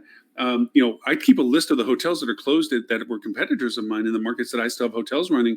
They're not using their keywords, I'll take their and it's not to say, hey, it's nothing more than saying, hey, finding that your hotel of choices are closed, still need to travel, we're still open. It's as simple messaging as that in some ways. And the hotel can't complain. I know, the different hoteliers, we've used these tactics before, haven't we, Ray? Allegations have been made around. I'll plead the fifth. It's called demand reallocation. I like that. Demand reallocation. We are going to reallocate demand to those that want it more. From those who were too stupid. Sorry. For those who obviously don't care to keep don't it. care. Exactly. Now, I think the case and point that you mentioned there, Lauren, is when the hotel's closed, it makes total sense that you should be going for those keywords. And in any normal circumstances, if we were back to normal, there would be a whole world of trouble that you'd be in, and you'd be. And I wouldn't do it. I don't want their name. I don't want to ride their brand. I'm not there to ride their brand. Their brand is them. But right now, their brand is closed. It doesn't exist. Yep. Yeah. And I mean, the other side of this, we're talking search engine, social, on the other hand. So organic reach on social is at the highest it's ever been. And it makes sense because social engagement is off the charts. Yeah. Every social network across the board grew by millions globally in 1 month. Social advertising is through the floor. Yeah. The spend on social advertising has just fallen out. That's left a void that's being filled by organic reach. You can juice organic reach with dollars, like not hundreds of dollars, not thousands of dollars. You can juice your organic reach with dollars and reach a wider audience socially than you were reaching when you were spending hundreds on social. Now, I've not checked. I don't think Facebook have announced anything like Google has, you know, with 100 million is coming out. Yes, they're deploying 100 million. Free money too. I was surprised that Facebook hadn't, you know. They announced it before Google. It's just Google's number was bigger and it eclipsed them. There we go. Yeah. What was it? 575 million. I mean, wait until when I start promoting next week's show that Tristan and Ben were on this show. Oh, we're gonna have it's gonna blow up this whole show. It's gonna be. We're gonna all have to speak in like Cockney rhyme and slang. My God, why did you have those two Brits on? Never again. The audience that Tristan and Ben are gonna bring, we're gonna have to speak in Cockney rhyme and slang, or they're just not gonna understand anything we're saying. That's Southern. That's Cockney rhyme and slang. We speak Northern up here, pal. Right. Stuart's the one from the South. What did you call him? What Stuart? What is Stuart from the South? I don't know what you're talking about, Lauren. He said I had to call you guys. If he didn't make the show, he said I had to call you wankers. He said I had to call you guys wankers.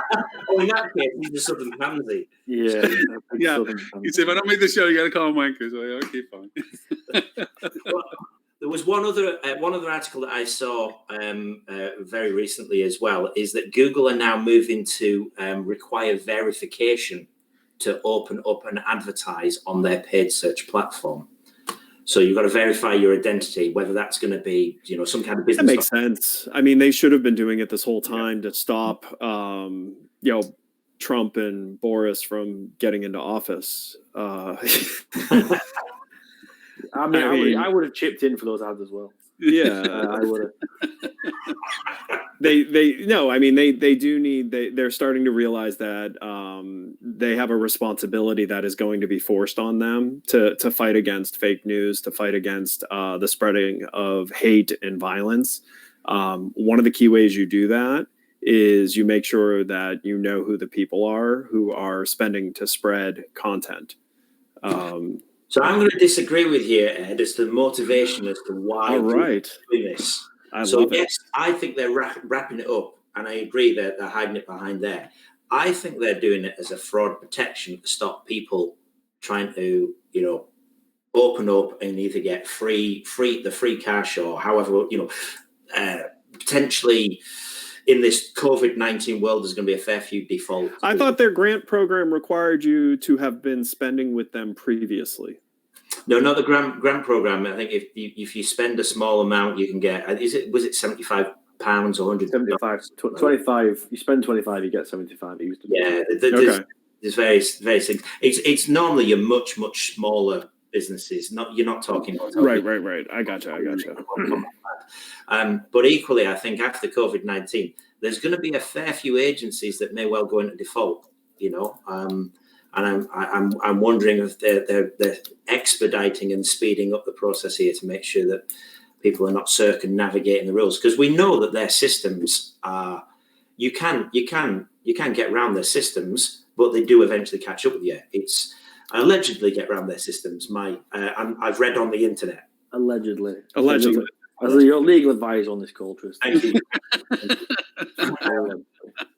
Well, I wonder if they're doing it more in their own self-interest and wrapping it up nicely as we're fighting.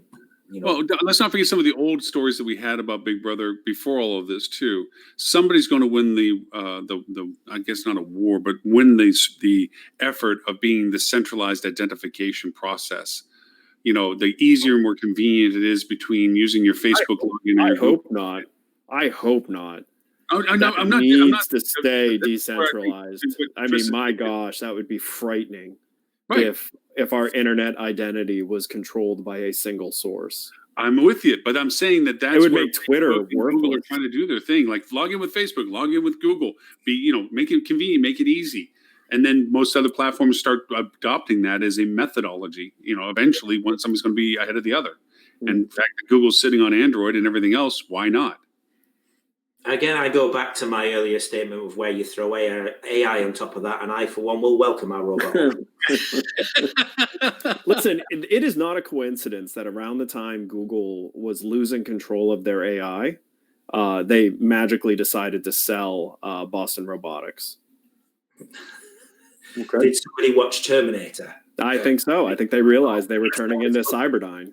Yeah. Have you seen the video of them kicking over those robo dogs? That will come back to haunt all of us. You can imagine they open the door by themselves. A dog, like a robot dog knocking on the door, and then open again. And let it's the just other gonna, dog in. it's just gonna kick you. Yeah.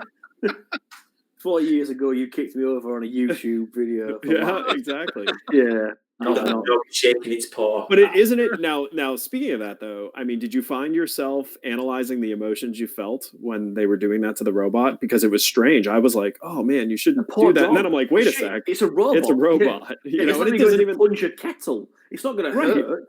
Right, but yet because it mimicked the movement and the shape of life, you instantly have this emotion of like, oh. Like, how could you do that? And then you're like, it's a robot. Why am I feeling this? But when they saw when they have the back flipping robots, I didn't go, well, that must have taken that gymnast a long time to practice. That's a skill. It was because the dog was almost cowering. Right. I felt that's just not on, pal. You've kicked. Oh, it's a robot again. Right. We've got you again, Ben. Strange emotions coming from that. What was that show that was on? Was it HBO or Netflix? No, Dark Sky. Was it? Dark Sky?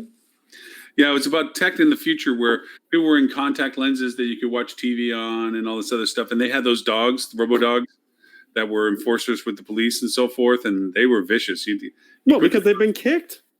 60 years ago. There's a memory file from 60 years ago. Yeah. In binary, you know. Well, guys, okay. I'm really sorry. I'm going to have to go. Again, as it always happens, Lauren, whenever you and I end up talking, I'm just nipping upstairs for a quick chat. I'm going to talk to some ladies and gents on it. I like getting in trouble with your wife. This is a fun pleasure aspect of this. Because again, it's like kicking the dog. I will just cower now. If I bring the desk for Ed next week and it's got a hole in it, you know she's just beat me around the head with it. She said you were only going to be 40 minutes. No, I will. I'll bring it, Ed, because it's really interesting. I really want to see it. I think it's interesting. It is, and I'll send you a link to it as well. So you I like stuff like that. Yeah, it was really cool. Well, really, thank really you for braving. I had heard multiple times you were worried about getting on with me because I was so mean to Lauren. So I'm glad you braved it. Hopefully you saw that, you know, it's just easy to do to Lauren when you're on this. Like, oh, look, Lauren's like the robo dog. Like, right. We're all just kind of kicking him. Getting back up again. Yeah. It's a robo dog. But you know everything is getting stored in his memory. And one day, he will kill me. He's going to look. That went darker than I was going to go. But okay. You thought he was going to knock my soda off my desk. You'll fold me up into a little HDM pin. Right, gents, this has been absolutely great fun. Thank you very much. Thanks for joining us. I hope you do make it again next week and any week in between all that. I would absolutely love to. I think it's some really intelligent people and genuinely excited about the conversation next week with your cleaning friend. I think it'll be fun. Or it will be horrible, but either way, it will be something. It'll still be fun. Fun. Yeah, it's still the fun part to it all. And if people want to find you, Ben, or what you do or anything like that, I'll be able to give a lot more information about that next week. Well, I mean, you can at least give them your Grindr account. I mean, that's not going to change. No, that's going to get me in trouble with my wife. Remember, it's right. I'm so glad I got my headphones. And you know, she's like, "Do you think you should watch it?" No, don't watch it, Kim. No, nothing happened. No, it wasn't a good show at all. Totally not worth it. Lot of you wouldn't find it interesting. It's very boring. Thanks, Ed. Not like next week. It'll be really interesting guests next week. Yeah. Next week should be so much better than Yes, Tris. I was going to say, at least this time, last time we did a webinar, we mentioned about our boss running through the streets of Boston naked. At least we didn't mention that. Oh, hang on. Oh, no. Sorry, Stefan. Sorry. I love you. Right, guys, I'm going to go. I'll catch you guys all next week. Have a wonderful weekend. Thank you very much. Oh my gosh. Well, we usually end the show with Robert gives us this wonderful list. As you can tell, Tris, we never really quite get to it. We become adjacent. So I was. We were adjacent to it. We talked. I mean, his list has words in it that we used. Yes, that's true. Like why and the and hotels. I mean, we used all those words. I think we used hotel once, didn't we? In the time. Well, actually, technically, I did throw up 2 of his articles, so it wasn't as if it was all for naught. And since he didn't join us for a second week in a row, which in Robert's world is unprecedented, because Robert has been as stalwart about this show as probably I have. Perfect attendance. I mean, like, yeah, he usually he's the one that talks. He has been one of the only hosts to do the show while driving. He's done that twice. He does have that claim to fame. Yes. While driving Texas, dropping off his daughter to college, he was actually doing the show on his phone. Yeah. It was entertaining when you go over and hit traffic. So to explain this newsletter that Robert painstakingly pulls together, for a long time, we only had a negative, like the worst story of the week, and he always called it a rut row, like Scooby-Doo, rut row. Because of all the negativity that's been going on, we decided that we needed to infuse some positive news. So that is a boop. And so where we used to only talk about the rut row, I'll be honest with you, I only came to this show to talk about the stupid crap that happens in this industry. I am accepting the positive side because I do think we should offset it. So Lauren, let's start with the boop. The boop, which goes back to I think this is a very neat idea, is the hotels are actually doing broadcasting from their best views, which I think is nice. I know Margaritaville does their beach view. Yep. And people enjoy just seeing what they can't get to, and some of there's more on the links that is there for that they're showing just views and so forth of just anticipation, which is kind of fun because that goes a little bit to some of the things we always talk about for marketing is more people enjoy the pleasure of their planning of their trip and the trip itself sometimes. And so because of that, this gives them a nice anticipation of, yeah, that's what I want to do. I want to do that. I want to look at that and be there kind of thing. I also looked at it as kind of a mild validation as to the use of video in the future, the value of people's being able to visually experience a place. Yeah. Going forward as a part of their discovery process. I thought it added a little validation to that as well. I think that the video, I think, has been underused, certainly in a marketing form. I think video does exist. Clearly, video does exist about destinations. I don't think hotels have grasped the best ways to market that, and maybe some digital marketers have probably not grasped the best ways to market. Well, let's be honest. I mean, have you ever produced video? Me personally, yeah. No. So there's a fine line between good video and garbage. Yes, indeed. Like, there's not a lot of middle. And when you go to venture into video, you quickly learn how hard it is to be on the right side of that line. However, I will say the opportunity in video that exists right now is the consumer's expectation on quality has dropped dramatically. Yes. When you have major broadcasts broadcasting from phones and broadcasting from Zoom, that has reset the consumer's expectation on video. And that is an opportunity to finally get yourself experimenting with video.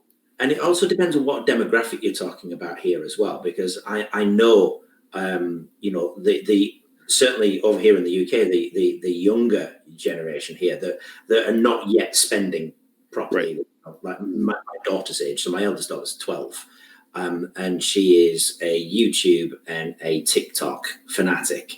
Yep. My phone's got TikTok on it as well. I mean, obviously, 9th largest social. Don't say it's because of your daughter. It's because of my daughter. It's not. Okay, I'm gonna go find you. I'm gonna go find you on TikTok now. You will find me. You'll find me doing all my best dance moves on TikTok. Yeah, of course. But the quality of the video on some of these channels that she watches and my younger daughter watches as well is not it's not that fantastic, but they'll watch things religiously. They'll have their favorite people that they follow and they watch. I think the expectation is that, I think, older generations, the generations that we're aiming at for hotels, because they've got money and they can travel, we've been spoilt with, first, HD coming out, then 4K, Ultra, all the rest of it. And we're expecting the most crystal clear possible, video image that you can see. And the whole, situation we found ourselves in has reset that actually you don't necessarily need everything to be immaculately curated for it to be interesting and engaging. Right. Yeah. So, a really good point. A really good point. And then the other is that unfortunately, greed has been a very big deterrent because people that do offer videography to hotels, even photography for hotels, is wickedly expensive for what they consider the quality that they deserve. They're, just in comparison, the hotels that I had, we have professional photographers coming in and offering, to do sets for shots with, staging and actors and actresses and all this other stuff for $20,000, $30,000, $40,000 to do a photo shoot that you get 36 pictures out of. And then I go over and I do the same thing for $2,500 with all the same actors coming in and all the rest of the stuff. And they're like, well, it can't be the same quality. Okay. It's not the same quality. Lauren just values his time far less than the other person. I think it's true. That's not even doing it. But videography, you do a video for a hotel, they got to think they got to throw in the whole kitchen sink. One video is going to cost them $50,000, $60,000, which is real quotes. I'm not rounding anything. Just walking around. And you have this panoramic, like you said, super high drone shot that flies down to the lobby, zooms in, and it shows all these empty boardrooms, ballrooms, restaurants. And it looks fantastic. It really does look fantastic when you do it that way. But you don't necessarily need the best. I mean, again, it also depends on what's the market you're aiming for with that video. What's the use of that video? What's it going to do? How are you going to use it? Because for a similar sort of investment, I'm maybe not talking tens of thousands of dollars here, but you can go and get an influencer of some description. And I'm a little bit on the fence with influencers myself, but you can go and get influencers that will make their own video. They'll do it all themselves. May not necessarily be highest quality. Sometimes it's even just on the phone, but they've got a massive audience, and if that audience does convert for you. I actually think the most worthwhile influencers are the ones that are good at content. It's normally when I'm talking, about influencers to a group or anything like that, I always, say to them, look for the influencers that are actually nothing more than a modern PR company that happens to have an audience. They know how to write good content. They know how to create good imagery. They know how to, tell a story with visuals and sound and things like that. Those should be the ones you target, because if you're disappointed with their network, at least you got good content. and going back to the video, also to your point, I mean, on the last podcast I did last week, I was showing that tool that I told you about. I think I told you both about it, actually, the Inceptor tool that allows me to connect videos to each other. And I've found some other tools that now I can put some really cool graphics in that uses hotspots for it and stuff. And that interactive video possibility, I think, has something to it where, to your point, it doesn't have to be super sexy, it doesn't have to be super long, but it has to be super relevant. The content of the video is the most important aspect of it. And all too often, these videos, because if they're going to spend that kind of money, $50,000, $60,000, whatever, do video, the owner has to like seeing his building and the porte-cochere and the lobby and all this stuff that nobody else really gives a rat's butt about. Show me the room, maybe, but show me what all the other cool stuff is, and show me what people in it. Because why do I want to see an empty restaurant? That sounds boring. It looks nasty. I mean, sure, everybody's all dressed up nice, but why do I I want to know that people are there. I want to see what it looks like that it's being used. These kind of fun video things. I'm gonna have What am I going to enjoy being there? I'm never going to see that pool pristinely empty like that. I know I'm going to be there with a bunch of other people. What's it look like when there's people around? But having those things, but having them to specifically their interests, so it's not one size fits all kind of thing. And I think, again, going back to the article about this, showing the videos of the views and so forth, learn from the fact that people want to see what they're going to experience. I know it's the best room, best view, but if you had enough money, you could buy it. But at least you know that that view exists, and that there's probably other things to see that are just as pretty potentially as well. You know, so in that sense, I think it's a really neat thing that lends to that video value proposition. Yep. That will. And by the way, I mean, rule of thumb with video is if you can't do it well, at least make it funny. Yeah. Oh yeah. I think is though, if you can do funny well, you're on to a real winner, because you know that. And you've pointed this out a dozen times that YouTube is dirt cheap. Dirt cheap, and everybody's and the younger generation. I mean, I just want to let everyone know, because I'm with you, Tristan. My kids love YouTube, and actually, because of my kids, I use YouTube heavily when travel planning, because I see what they see in it. You actually can understand what the experiences are, and you know, really, what are they worth, and what's interesting about them. And I always tell hotels, you need to have some form of YouTube strategy. Oh, it was fun. Go ahead. Sorry, I couldn't agree with you more around YouTube and the importance of it. Or maybe, you know, there are other platforms out there, but in terms of how younger generations are consuming media and consuming video and imagery and content and marketing messages that come from it, it's totally different. My kids don't watch television anymore, not the traditional way, not the way that I did, and presumably the way both you guys did. Right. You know, where you had to wait for the specific time of day and week when your favorite cartoon was coming on, or whatever it was that you were going to watch. Completely gone. I mean, those days they're over. It's everything's at your fingertips now, and now you've got huge superstars out there that are not in mainstream media. They just don't exist in mainstream media, and and yet they make tens of millions of dollars a year, and they keep most of it. Like, they're not giving it to agents, they're not giving it to labels, or, you know, I mean, there's media has forever changed what a celebrity is. Yes. Completely. Yeah. Massively so. And it's interesting that how that's going to translate in the future in terms of marketing, you know, focus, marketing spend, you know, how are you going to attract the next generation of hotel visitors, the ones who are, you know, only just earning or yet to earn at this point in time, because that's where your future is going to lie.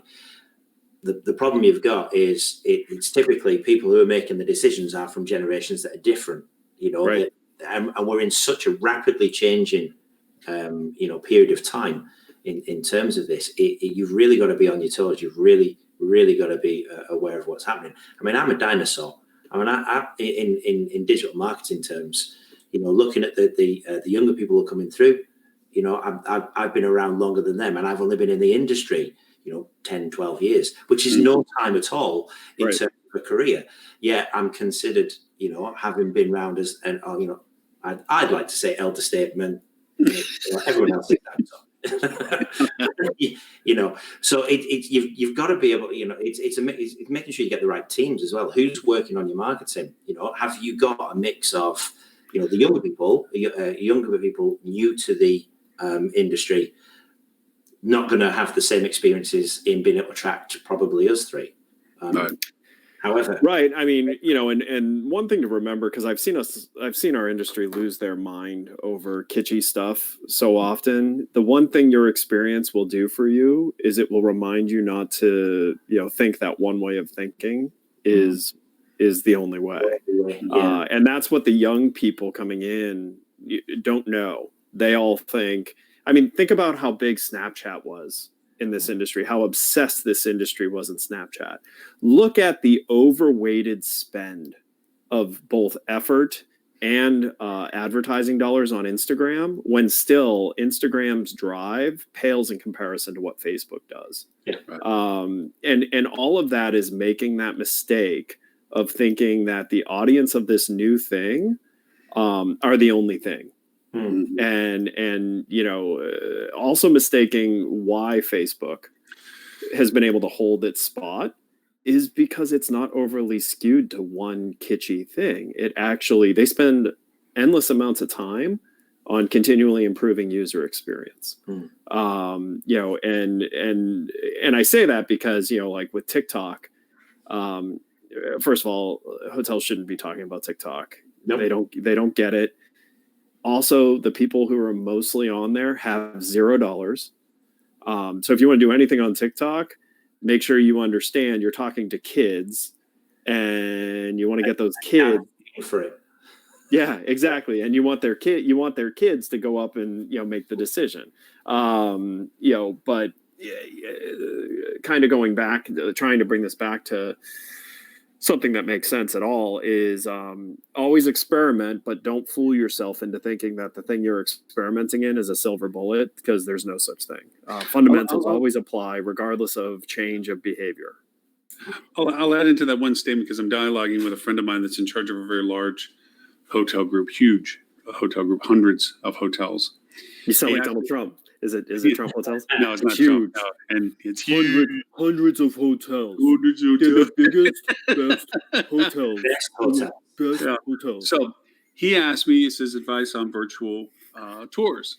And so I gave him two answers as which way you're looking at this, 360 tours or just visual tours that are engaging. I says, here's your free options with your 360 tours. I said, go get your Google Maps download app and have them walk around the hotel, stitching together different pictures in different locations, then add the hot spots in those images, which is all free from Google, like a street map, then you can walk through the hotel. And then you do that in 360. I said, or you can go over and do your set and ready banquet rooms and blah, blah, blah. Then I said, if you're doing video, get a 360 camera. It's $299. Put it on a stick, walk around, and then go back. He says, no. Just companies that do this, that can do it at the scale I want. And my argument is this that I'm having with him right now. The reason why you don't have a lot of this content is because of how you're already approaching it again. Who am I going to pay way too much money for? That they can run around to all these hotels and do all this stuff at some rate for each hotel, or you can break it down into different ways. Why not provide the hardware to the hotels, teach them how to use it, hire somebody to edit it perhaps, or teach to edit it, whatever. There's a lot of talented people out there, and now a lot of skill sets that are open and available. There's different ways to scale this, and you'd probably spend a heck of a lot less money doing it internally, but figuring out a way to how to break the pieces apart to rebuild the model, than it is just to say, I'm going to go hire some vendor that's going to overbloat the price because they can go to scale at 300 hotels. Well, more importantly, you'll also be able to keep it updated. Nothing in marketing is done. Like you don't do a marketing project and then go, all right, we did that. Look at that again. Never again. Check. Put that on the shelf. We're good. So this idea of, you're right. This idea of trying to find an organization big enough to service them at that scale, the amount of tax that you're paying, basically, laziness tax, call it whatever kind of tax you want to call it. But the amount of margin that you're paying to that organization for being big enough to do it, I doubt you would even, I think you would get pretty close to the quality if you just provided the equipment and provided the strategy. But, oh, by the way, you also may be able to keep your employees, because all of a sudden now you're creating an opportunity for an employee to do something they're potentially interested in. Right. And they know the product better than anybody else anyway. Right. Yeah. And also, the video itself, how long is this video going to be? You know, for each individual property, how long is it? Versus how long does it actually need to be, and how long are people actually going to view it? You know, and my next statement is going to be very generalist, and you know, but you're going to a big organization that can handle all of this, that are going to put a lot of notes at the end of their invoice. They're going to want to give you something that looks, you know, very well curated, very well polished, and it's probably going to be too long for what it needs to be. The reality is the attention span that you're going to have somebody on a video is quite limited, unless they're very, very far down the funnel in any case, and then they might spend a little bit more, but it's still probably a lot less than you think. Well, and here's the bottom line. I mean, we experimented heavily with video timing. The amount of effort you have to put into earning viewership past a certain time is exponential. It increases. It's harder and harder. If you want a 10-second video, it's far less work. You want a 30-second video, it's going to be 20 times the amount of effort in planning, in editing, in all of that. You want a 10-minute video, you're talking weeks more work. Oh yeah. Because you have to earn. If you want anyone to get to minute 9, unlike this show, which I'm still not sure why people are watch us into 2 hours. I don't get it. Never have gotten it. After 30 minutes, it's our show. We're more doing it for us than anyone else. But in real video, if you want someone to make it to minute 9, you have to not only be good, it's still a ton of work, a ton of planning, a ton of editing, a ton of reshooting. You're going to film for 10 minutes. You're going to film hours of video. Well, also too, and it goes back to to do 10 seconds, you can't shoehorn in. When you talk to marketing people that don't know marketing, and they want you to go over and do an ad, and for every reason in the world, they want every little detail about what they're offering in the ad, and you have to keep educating. It's like the ad is not the offer. But Lauren, the reason they're doing that is because they're not confident in their ability to understand what it should actually say for the audience that it's going to be delivered to. They sell to themselves, which is sometimes the worst thing to do. Right.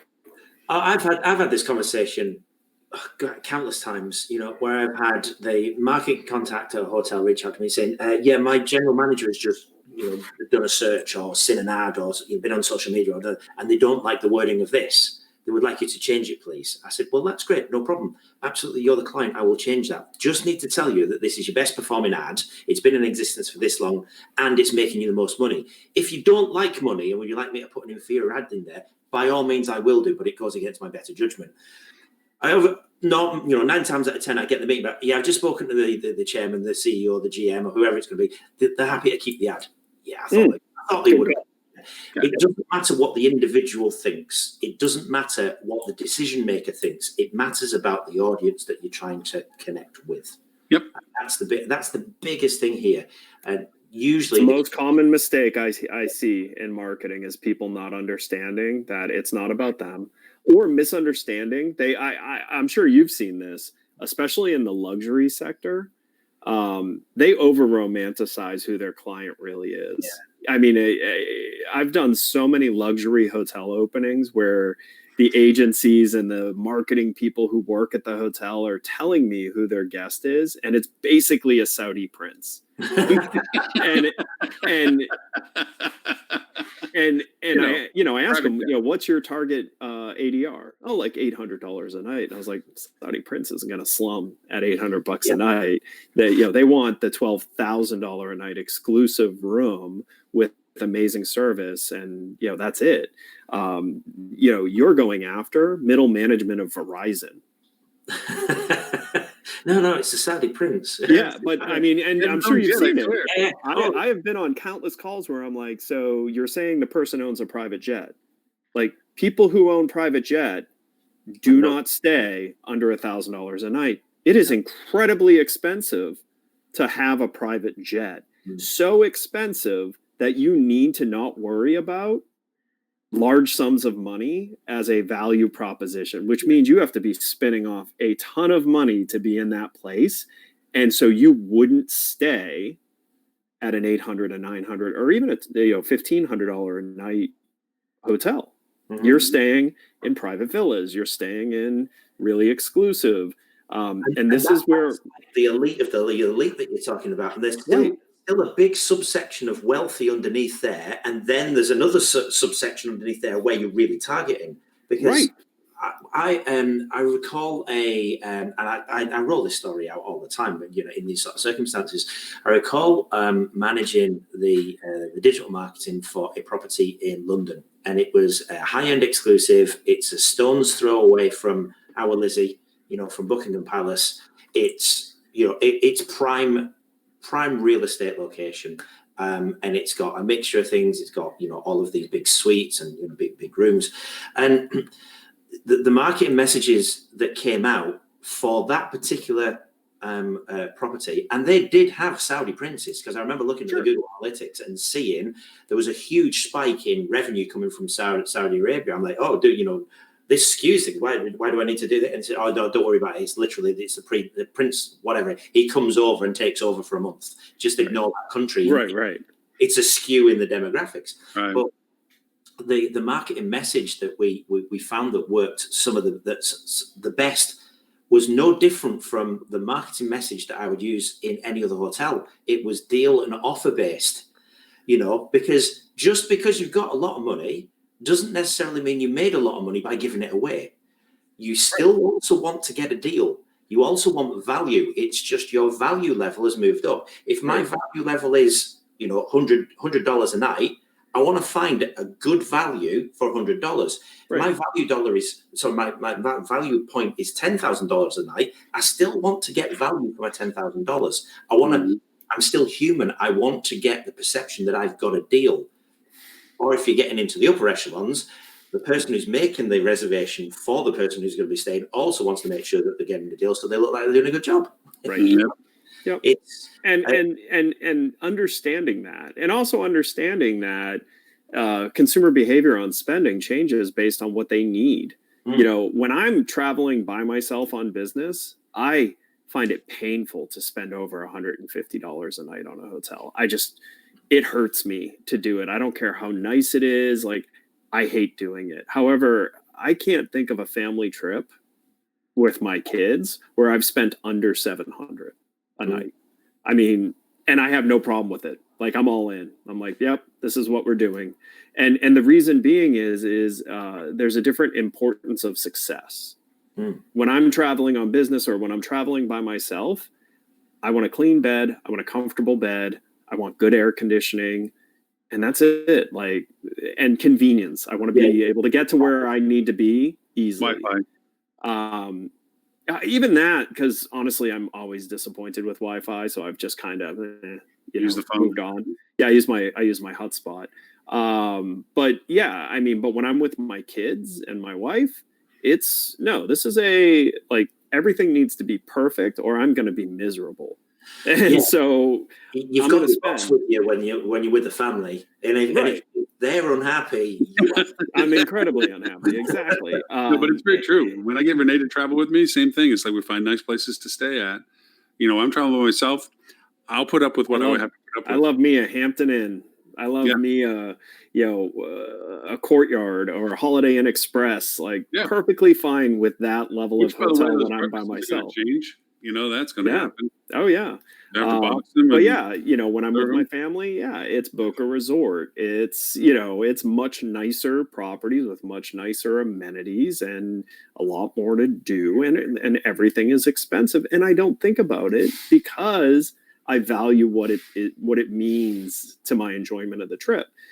Why I say that is that is a lot of people, and that's why I always like to point out to marketers that I am both a Radisson customer and a trying to think about a Rosewood customer.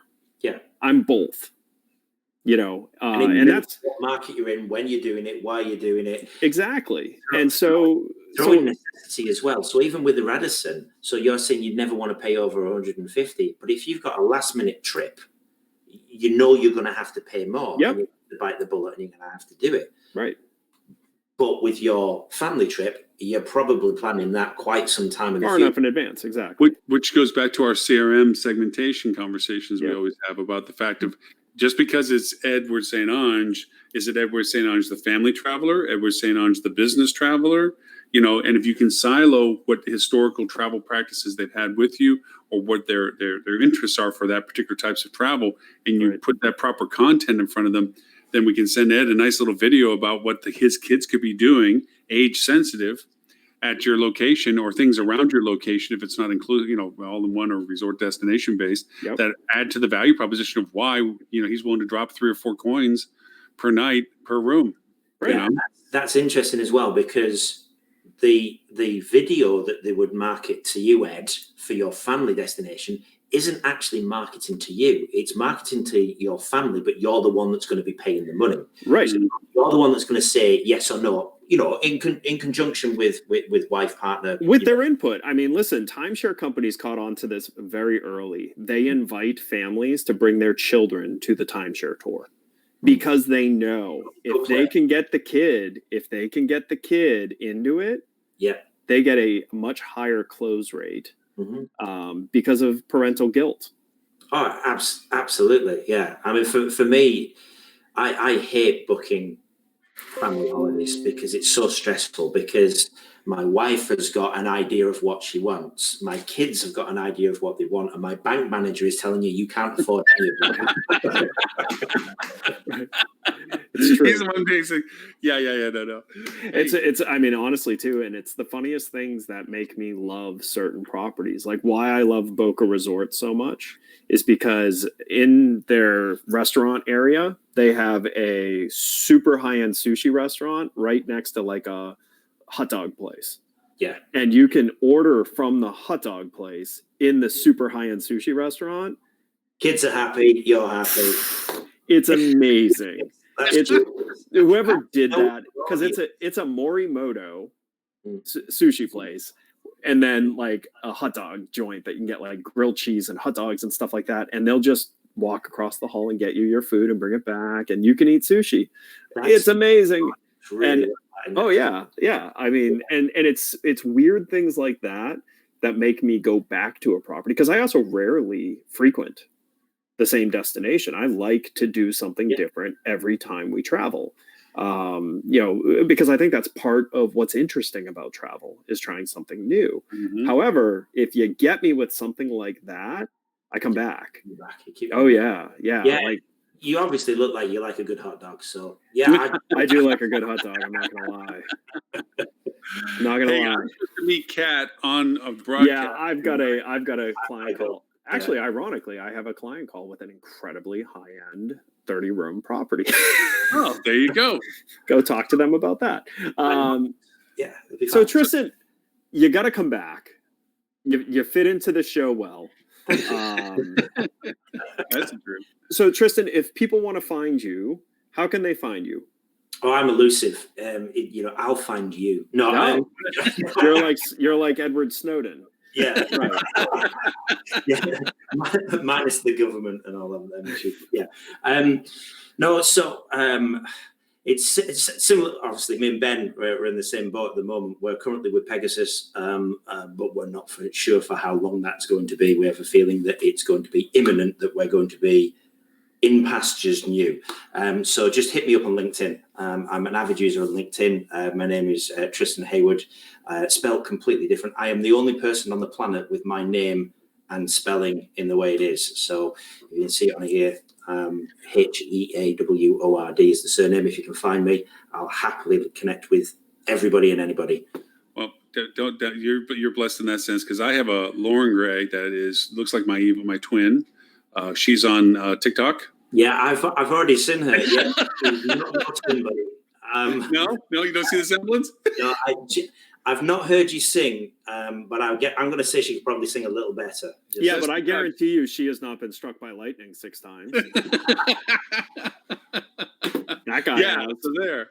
Yeah. So we'll hear more about it next week, Tris. But like it says, you and Ben fit so wonderfully into the show as I thought you would, because you have that great sense of humor, and we get to pick on Stuart because he isn't here, wanker. Lightnings and everything. Yeah, right. And Mr. Ed, if people want to know about you and Flip2, where is it they can go, sir? You can find out about Flip2 by going to flip.to. You can find me on social media, Edward St. Ange. And Mr. Lauren Gray, if people want to find out more about you and perhaps binge watch 3 months worth of the 6 years of episodes of this show, where can they go? They can go currently to hospitalitydigitalmarketing.com/live. Look for show number 246, which is this one, where you get all the show notes of the things we didn't get to go to, links that Robert was so generous in sharing with us, plus also the show notes and timestamps as to when we talked about what. My little note taking in the back. Dell says hi. By the way, I did mention earlier on that you and Ben both have now new fans out of Shanghai. Oh, wonderful. They said, love to see British people on the show. Wow. There you go. Well, thank you. I don't know. I have no idea why they said, but they definitely appreciate you being here now. So obviously Stuart is not British. Never was.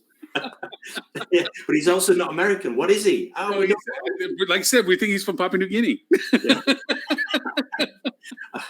I actually had a hotel in Papua New Guinea that we did the digital marketing for. I'll have a word. I'll find out. It's like, they said he's from there for the point. But yes, we have that now. Also, we're recording the podcast today called Hospitality Marketing Podcast. I also like to recommend Lily Mockerman's podcast. She just finally got launched and live on iTunes, which is Hospitality Revenue Management. And Holly has done 3 episodes so far, eclectically, on hospitality sales podcast. So there are 3 podcasts that are directly tied together for that. Again, Tristan, I hope you and Ben make it next week, as in every week that it's possible that you can make. And we look forward to having come back to it. And thank you everyone for staying and hanging out with us on all the different platforms. And we will see everyone 11:30 Eastern U.S. time next week, Friday. Thank you, everyone. Gentlemen, I've thoroughly enjoyed it. Thank you very much. Thanks, Thanks, a lot. Tristan. Good to see you. See you guys. Have a great weekend. You Bye too. now.